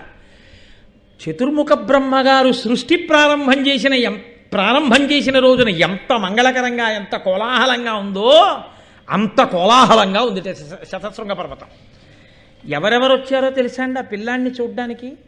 మహావీరుడు, లోకాన్ని ఉద్ధరించగలిగినటువంటి వాడు. నిజంగా అసలయ్య బాబోయ్, ఆ అర్జునుడు ఆ గాంధీవం పట్టుకోవడం, ఆ రథం మీద వెళ్ళడం, ఆయన ధర్మనిరతి, ద్రోణుణ్ణి చూస్తే చాలు ఇలా వంగిపోతాడు. అసలు గురువుగారిని ఎడం భుజం వేపు ఉండనివాడు, ఎప్పుడూ కుడి భుజం వేపుకు పెట్టుకు తిరుగుతాడు ద్రోణుణ్ణి. అంత గౌరవం, అంతటి తేజోమూర్తి, అంతటి మహానుభావుడు. ఎవరెవరు వచ్చారట? 9 బ్రహ్మలు, 12 మంది ఆదిత్యులు, 11 మంది రుద్రులు, 8 వసువులు, మొత్తం లోకాలలో ఉన్న మహర్షులు, గంధర్వులు, ఆదిశేషుడు మొదలైనటువంటి సర్పజాతి, అప్సరసలు, విశ్వే దేవతలు, ఇంతమంది చూడ్డానికి వచ్చారట. ఇది కాక రాజులు ఇంతమంది. ఈ పిల్లవాడు ఏమి త్రిలోక పూజితుడవుతాడు, రాయంతటి మహాపరాక్రమవంతుడవుతాడని ఆ పిల్లాన్ని చూడ్డానికి వచ్చారు. ఋషులు కూడా ఈ పిల్లాడికి ఏం పేరు పెట్టాలనుకున్నారు. అప్పుడు చెప్తోంది శరీరవాణి. విను, కార్తవీర్యు కంటెను వీరుడగుట అర్జుననామీతండ ఒనరదాల్చు. ఈ పిల్లవాడు కార్తవీర్యార్జునుడి కంటే గొప్పవాడైనటువంటి కారణం చేత ఈ పిల్లవాడికి అర్జునుడు అని పేరు పెట్టండి. ఈతండ అని పురుహూతాదిసురులనోడించి ఖాండవము దహించు బలిమి. ఈతండ ఇకిలావనీతలేశులనోర్చి రాజసూయము ధర్మరాజునునుచు. ఈతండ వేల్పుల చేత దివ్యాస్త్రముల్ వడసి విరోధుల ఒడుచు గడిమి అనుచు నవపయోద నినద గంభీరమైనగస దివ్యవాణి గగనవీధి కురిస పుష్పవృష్టి సురదుందుభిద్దనుల్ ఎగసే సకల భువన వలయ అద్రువ. ఈయన పుట్టి ఈయనకి నామకరణం చేస్తున్నప్పుడు అశరీరవాణి ఈయన ఎంత అవుతాడో చెప్తోంది. ఒకానొకనాడు అర్జునుడు, ఆ హైహయ వంశంలో పుట్టినటువంటి కార్తవీర్యార్జునుడు మహానుభావుడైనటువంటి దత్తాత్రేయుల వారిని సేవించి ఆయన అనుగ్రహంతో 1000 చేతులు పొందాడు. 1000 చేతులు పొంది అంత బలపరాక్రమములు కలిగినటువంటి వాడు రావణాసురుణ్ణి పురుగు కింద తీసుకెళ్లి కారాగారంలో బారేశాడు. అంతటి బలశాలి కార్తవీర్యార్జునుడంటే. ఆ కార్తవీర్యార్జునుడి కన్నా బలవంతుడవుతాడు కాబట్టి ఇతనికి అర్జునుడు అని పేరు పెట్టండి. ఇతను దేవతలందరూ కట్టకట్టుకుని వచ్చినా ఒక పక్క బాణములతో వాళ్ళని ఓడిస్తూ, ఒక పక్క బాణములతో వర్షము పడకుండా పంజరాన్ని కట్టి ఖాండవనాన్నంతటినీ అగ్నిహోత్రుడు కాల్చేయడానికి వీలైన రీతిలో స్థితిని కల్పించి అసలు అనితర సాధ్యమైనటువంటి విలువిద్యని ప్రదర్శిస్తాడు కాబట్టి అంత గొప్పవాడవుతాడు రాబోయే రోజుల్లో. ఇతడే ఈ భూమండలం మీద ఉన్న రాజులందరినీ ఓడించి అన్నగారైన ధర్మరాజు చేత రాజసూయాగం చేయిస్తాడు. ఇతడే దేవతలందరినీ తపస్సు చేత మెప్పించి దివ్యాస్త్రములన్నింటినీ ఒక్కడే పొందుతాడు. ఇతడే ఇంత గొప్పవాడు అని వచ్చినటువంటి మేఘం పెద్దగా ఉరిమినట్టు ఆకాశంలో అశరీరవాణి ఆనందంతో ఉరిమిందిట. వీడికి అర్జునుడు అని పేరు పెట్టండి అని. ఆనాడు ఋషులు పొంగిపోయి ఆ పిల్లవాడికి అర్జున అని పేరు పెట్టారు. 3 బిడ్డలు పొందింది. ఎంత కాదన్నా మాద్రి కన్నా ఓ మార్క్ ఎక్కువ కదండి. అటు కుంతి కన్నా అటు గాంధారి కన్నా ఓ మార్క్ ఎక్కువ కదా. పొంగిపోతూ సంతోషంతో భర్తతో కలిపి భర్తని తండ్రిని చేసినటువంటి భార్య, ఇది సార్థకత. కాబట్టి సంతోషంతో ఉంది కుంతి. ఇందులో అసూయ లేకపోయినా మాద్రికి సంతానం లేరు, తనకి సంతానం ఉన్నారన్నది కుంతికి ఒక సంతోషదాయకమైన విషయం. ఒకరోజు పాండురాజు ఒక్కడే కూర్చున్నప్పుడు మాద్రి ఆయన దగ్గరికి వెళ్ళింది. వెళ్ళి ఆవిడంది, భానునిభుండు పాండుజనపాలుడు ఘోర తపంబు చేసి కోరిన కోర్కికిందగ కుంతి సుతత్రితయంబుగాంచే గాంధారియు అక్కడన్ సుతశతంబు ముదంబునరంగగాంచే నే బోరచి ఆడుపుట్టువున పుట్టి నిరర్ధక జీవితనైతి సంసార సుఖావహంబైన సత్సుత జన్మము కాన బోలమిన్. అక్కడ ధృతరాష్ట్రుణ్ణి పెళ్లి చేసుకున్న గాంధారికి 101 సంతానం. ఇక్కడ మిమ్మల్ని కట్టుకున్నటువంటి కుంతికి 3 సంతానం. ఒక్క ధృతరాష్ట్రుడు పాండురాజు అన్నదమ్ములు పెళ్లి చేసుకున్న ఆడవాళ్లలో అసలు సంతానం లేకుండా మిగిలిపోయిన దాన్ని నేను ఒక్కదాన్ని. లోకంలో ఎవ్వరికైనా ఆడపుట్టువ పుట్టి నిరర్ధక జీవిత, ఆడదానిగా పుట్టి బిడ్డల్ని పొందకపోతే ఆ జీవితము నిరర్ధకమైపోయినట్టు కదా. కాబట్టి నాకు మాత్రం అమ్మ అనిపించుకోవాలని ఉండదా. కాబట్టి కుంతికి ఏ మంత్రం తెలుసో ఆ మంత్రం నాకు ఉపదేశం చేయమనండి, మీరు అనుమతించండి, మీరు ఏ దేవతల్ని పిలవమంటారో వాళ్ళని పిలిచి నేను తల్లినవుతాను. ఆయన అన్నాడు, చూస్తున్నాను మాద్రి, కుంతి బిడ్డలకి తల్లి అయింది, నువ్వు చిన్న బుచ్చుకు తిరగడం గమనించాను, నిజమే, నీ కోరిక సమంజసం, కుంతిని ఇప్పుడే పిలిచి నీకు ఉపదేశం చేయమంటాను, నా మాట కాదనదు అని కుంతీదేవిని పిలిచి నీకున్న మంత్రాన్ని మాద్రికి కూడా ఉపదేశం చేయి అన్నాడు. అయిందా పాపం వెంటనే. ఇప్పుడు మాద్రికి కూడా పిల్లలు పడతారు. అసూయ లేకపోవచ్చు కానీ ఎక్కడో మళ్ళీ సమానత్వం వచ్చేసింది కదూ. పాండురాజుని తండ్రిని చేసింది ఆవిడ, ఈవిడ కూడా. కాబట్టి మంత్రోపదేశం చేసింది. ఇది అంతర్లీనమైన విషయం. ఇది మీకు నేను ఎందుకు చెప్తున్నానంటే, మనం ఈశ్వరుడి విషయంలో మనమని ఎందుకు అనాలి? మీ అందరూ ప్రాజ్ఞులు, భక్తులు, మిమ్మల్ని అనకూడదు. నా బోటిగాడు ఏం చేస్తుంటాడంటే ఈశ్వరుడి విషయంలో ఒక తప్పిదం చేస్తుంటాడు. కలిసి వచ్చిందనుకోండి నా అంతవాణ్ణి, కలిసి రాలేదనుకోండి దిక్కుమాలిన ఈశ్వరుడు. చూడండి ఎలా చేశాడో, ఎంత పూజ చేశాను, ఇదే నాకు ఇవ్వవలసినటువంటి బాధ అంటాను. నేను చేసిన కర్మ ఏదో ఉండకపోతే ఇంకా ఇప్పుడు భక్తితో ఉన్నానో లేనో కూడా తెలియదు, కానీ 4 మాటలు నామని చెప్పినందుకు ఇంత తగ్గించాడేమో కష్టానన్న ఆలోచన రాదు. మనుష్య జీవితమునందు సుఖదుఖములనేటటువంటివి చీకటి పగలులా, ఎత్తు పల్లంలా, ఓవర్ బ్రిడ్జ్ అట్నుంచి కష్టపడి సైకిల్ తొక్కినవాడు ఆ పైనున్నటువంటి బిందువు దాకా చేరిపోతే ఇంకా సైకిల్ తొక్కక్కర్లేదు. హాయిగా గాలేస్తుండగా అలా వదిలిపెట్టేసి పాటలు అవి పాడకూడదు, జాగ్రత్తగా చూసుకుంటూ సంతోషంగా మళ్ళీ కిందకి దిగిపోవచ్చు. ఎక్కేటప్పుడు కష్టం ఉంటుందేమో, వెంటనే కిందకి మళ్ళీ దిగేటప్పుడు సంతోషం ఉంటుంది. కష్టం వచ్చింది అంటే కనుక సుఖం ఉంటుంది, సుఖం వచ్చింది అంటే కష్టం ఉంటుంది. పెళ్లి చేసుకున్నప్పుడు అమ్మయ్య మంచి భార్య వచ్చిందని సంతోషంగా ఉంటుంది. ఓ 2 ఏళ్ళు అయ్యేటప్పటికీ ఏమిటో పిల్లలు పుట్టట్లేదు, ఇంకా దక్షారామ కనపడినవన్నీ చెట్లకు కట్టేయడం, పుట్టలకు కట్టేయడం, కనపడ్డ వాళ్ళందరి దగ్గరికి వెళ్ళిపోవడం, వాళ్ళందరూ పుట్టింది ఈశ్వరుడిని సేవించేది, వీళ్ళకి సలహా చెప్పడానికి అన్నట్టుగా వాళ్ళ మీదకి వెళ్ళి అప్పుడు పడిపోయి అయ్యా నాకు బిడ్డలు ఎలా అని నిలదీసేయడం అన్నీ ప్రారంభమవుతాయి. పుట్టాడో కొడుకు, పుట్టిందో కూతురు, ఇంకా వాళ్ళు తప్ప ప్రపంచం ఏది అన్నట్టు పొంగిపోయి ఆ సెకండ్ ఫ్లోర్లోంచి గ్రిల్లోంచి చూస్తుంటే పిల్ల బ్యాగులు వేసుకుని పరిగెత్తుకు వచ్చేస్తుంటే బోట్లతోటి ఆహాహా నా పిల్లల్ని సంతోషపడిపోయి తలుపు తీసి ఎదిరెళ్ళి ఇద్దరిని 2 చేతులతో ఎత్తుకుని, బలం ఉన్నందుకు పెద్ద చేతులు ఉన్నందుకు ఈశ్వరుడు 2 బిడ్డల్ని ఎత్తుకుని అదృష్టాన్ని ఇచ్చాడని ఇద్దరిని చెరో సంకన ఎత్తుకుని తీసుకొచ్చి కూర్చోబెట్టి ఏదో 4 హాట్లో స్వీట్లో తీసుకొచ్చి వాళ్ళకి పెట్టి వాళ్ళు సంతోషపడిపోయి బ్యాగులు వేసుకుని మళ్ళీ ప్రైవేట్కి వెళ్ళిపోతుంటే వీడు మురిసిపోవడం. ఈలోగా వచ్చింది ఇంటర్మీడియట్, ఎంసెట్. ఇంకా టీ కప్ పట్టుకుని తల్లి ఒరే ర్యాంకు వచ్చేసింది. వాడు బీటెక్ చదువుకోవడానికి ఎక్కడికో వెళ్ళిపోయాడు.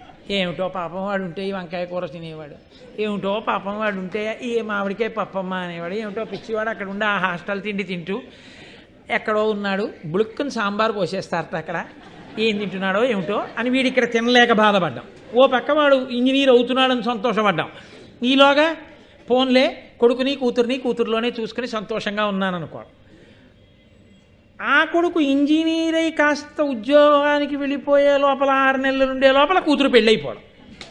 అయ్యో ఆడపిల్ల వెళ్ళిపోయింది ఇప్పుడు అత్తవారింటికి అని మళ్ళీ అదో బెంగ. ఆ పిల్ల గుర్తొచ్చినప్పుడల్లా ఏదో బాధ. ఏమీ ఇప్పుడు అమ్మాయికి ఏం నష్టమేం లేదు, కానీ పితృ సంబంధమైనటువంటి బెంగ. అయ్యో కూతురు. ఆ కూతురు సరే అత్తవారింటికి వెళ్ళిపోయింది. ఈ కొడుకు ఉద్యోగం వచ్చి వాడు వెళ్ళిపోయాడు. వాడిని సెలవు పెట్టరా అంటే వస్తాడు, కానీ పాపం వాడి ఉద్యోగం అందుకని అడగలేడు. వాడికి ఉండేది శని ఆదివారాలు. ఎన్ని వారాలు వచ్చేయమంటావు? ప్రతి వారం. నేను ఎప్పుడో ఒకసారి తొలెక్కని మెరుపులో వస్తాడు, వెళ్ళిపోతుంటాడు. ఇప్పుడు మళ్ళీ గ్రిల్ దగ్గర నించున్నాడు. పిల్లలు అలా వెళ్ళిపోతూనే ఉన్నారు స్కూల్ నుంచి. ఇలా నా పిల్లలు కూడా వస్తుండేవారని ఏమిటి మిగిలింది మనకు ఆఖరికి? పెళ్ళైనప్పుడు ఇద్దరం ఎలా ఉన్నామో ఇప్పుడు మళ్ళీ ఇద్దరం అలా ఉన్నాం. ఉండడానికి ఉన్నారు పిల్లలు, ఆవిడేమో అక్కడ వీడేమో ఇక్కడ. ఫోన్ చేసినప్పుడు చెప్పడం, మీ అమ్మకి జ్వరంగా ఉందిరా అని చెప్పడానికి కూడా బాగుండదు. చెప్తే పాపం పిల్లలు బెంకెట్టుకుంటారు కదా, మీ అమ్మకి ఏమిరా లక్షణంగా ఉందని అబద్ధాలు. ఏమిటి మన మళ్ళీ ఇద్దరం. ఏదైనా ఇంట్లో మధుర పదార్థం వండితే నేను అది తినడం. ఏమిటి సంతోషం? ఏరి ఆ పళ్ళాలు పట్టుకుని వాళ్ళు సంతోషంగా ఇప్పుడు అని ఎక్కడో కుందడం. మళ్ళీ ఓ మనవడు వస్తాడో మనవరాలు వస్తుందని మళ్ళీ ఓ ఆశ. ఇలా గ్రిల్లోంచి చూసి వీడేదో కొంచెం ఖేదపడుతుండగా గడియారం టంగ్ టంగ్ టంగ్ అని 6 కొట్టింది. 6:15 అయితే దొరగారు వస్తారు, భారతానికి వెళ్ళాలని లోపలికి వెళ్ళి పంచకట్టుకోవాలి కదండి. ఏది ఎత్తు పల్లం ఇదే కదరా చెప్తున్నాం భారతంలో, ఇంతకన్నా ఏముంది కనుక. కానీ ఈశ్వరుడు శాశ్వతం కాబట్టి భారతమే బాగా చెప్పుకుని తరిద్దాం. ఇవన్నీ ఉంటాయి, తప్పదు, ఏం చేస్తాం, వెడుతుంటుంది మనసు అనుకుని సరిపెట్టుకుంటుంటాడు, అంతే కదా. అది భారతంలో పైకి కనపడకుండా పాత్రల యొక్క కష్టసుఖాలని ఎంత అందంగా తీసుకొచ్చి చూపిస్తారో. కాబట్టి ఇప్పుడు మాద్రికి పిల్లలు పుట్టారు, సంతోషమే. పాపం కుంతికి అసూయ ఏం లేదు, అలా అనడానికి కూడా లేదు. కానీ మీరు కుంతి పరంగా ఆలోచించినప్పుడు మాత్రం మళ్ళీ కించిత్ ఎక్కడో కిందకి దిగిపోయినట్టు అయిపోయింది. మాద్రికి బిడ్డలు పుట్టారు. ఆయన పాండురాజు గారు అన్నాడు, ఈ లోకమునంతటినీ కూడా రక్షించేటటువంటి మహానుభావులు అశ్వినీ దేవతలు, వాళ్ళిద్దరిని స్మరించు, వాళ్ళిద్దరి వలన బిడ్డల్ని పొందు.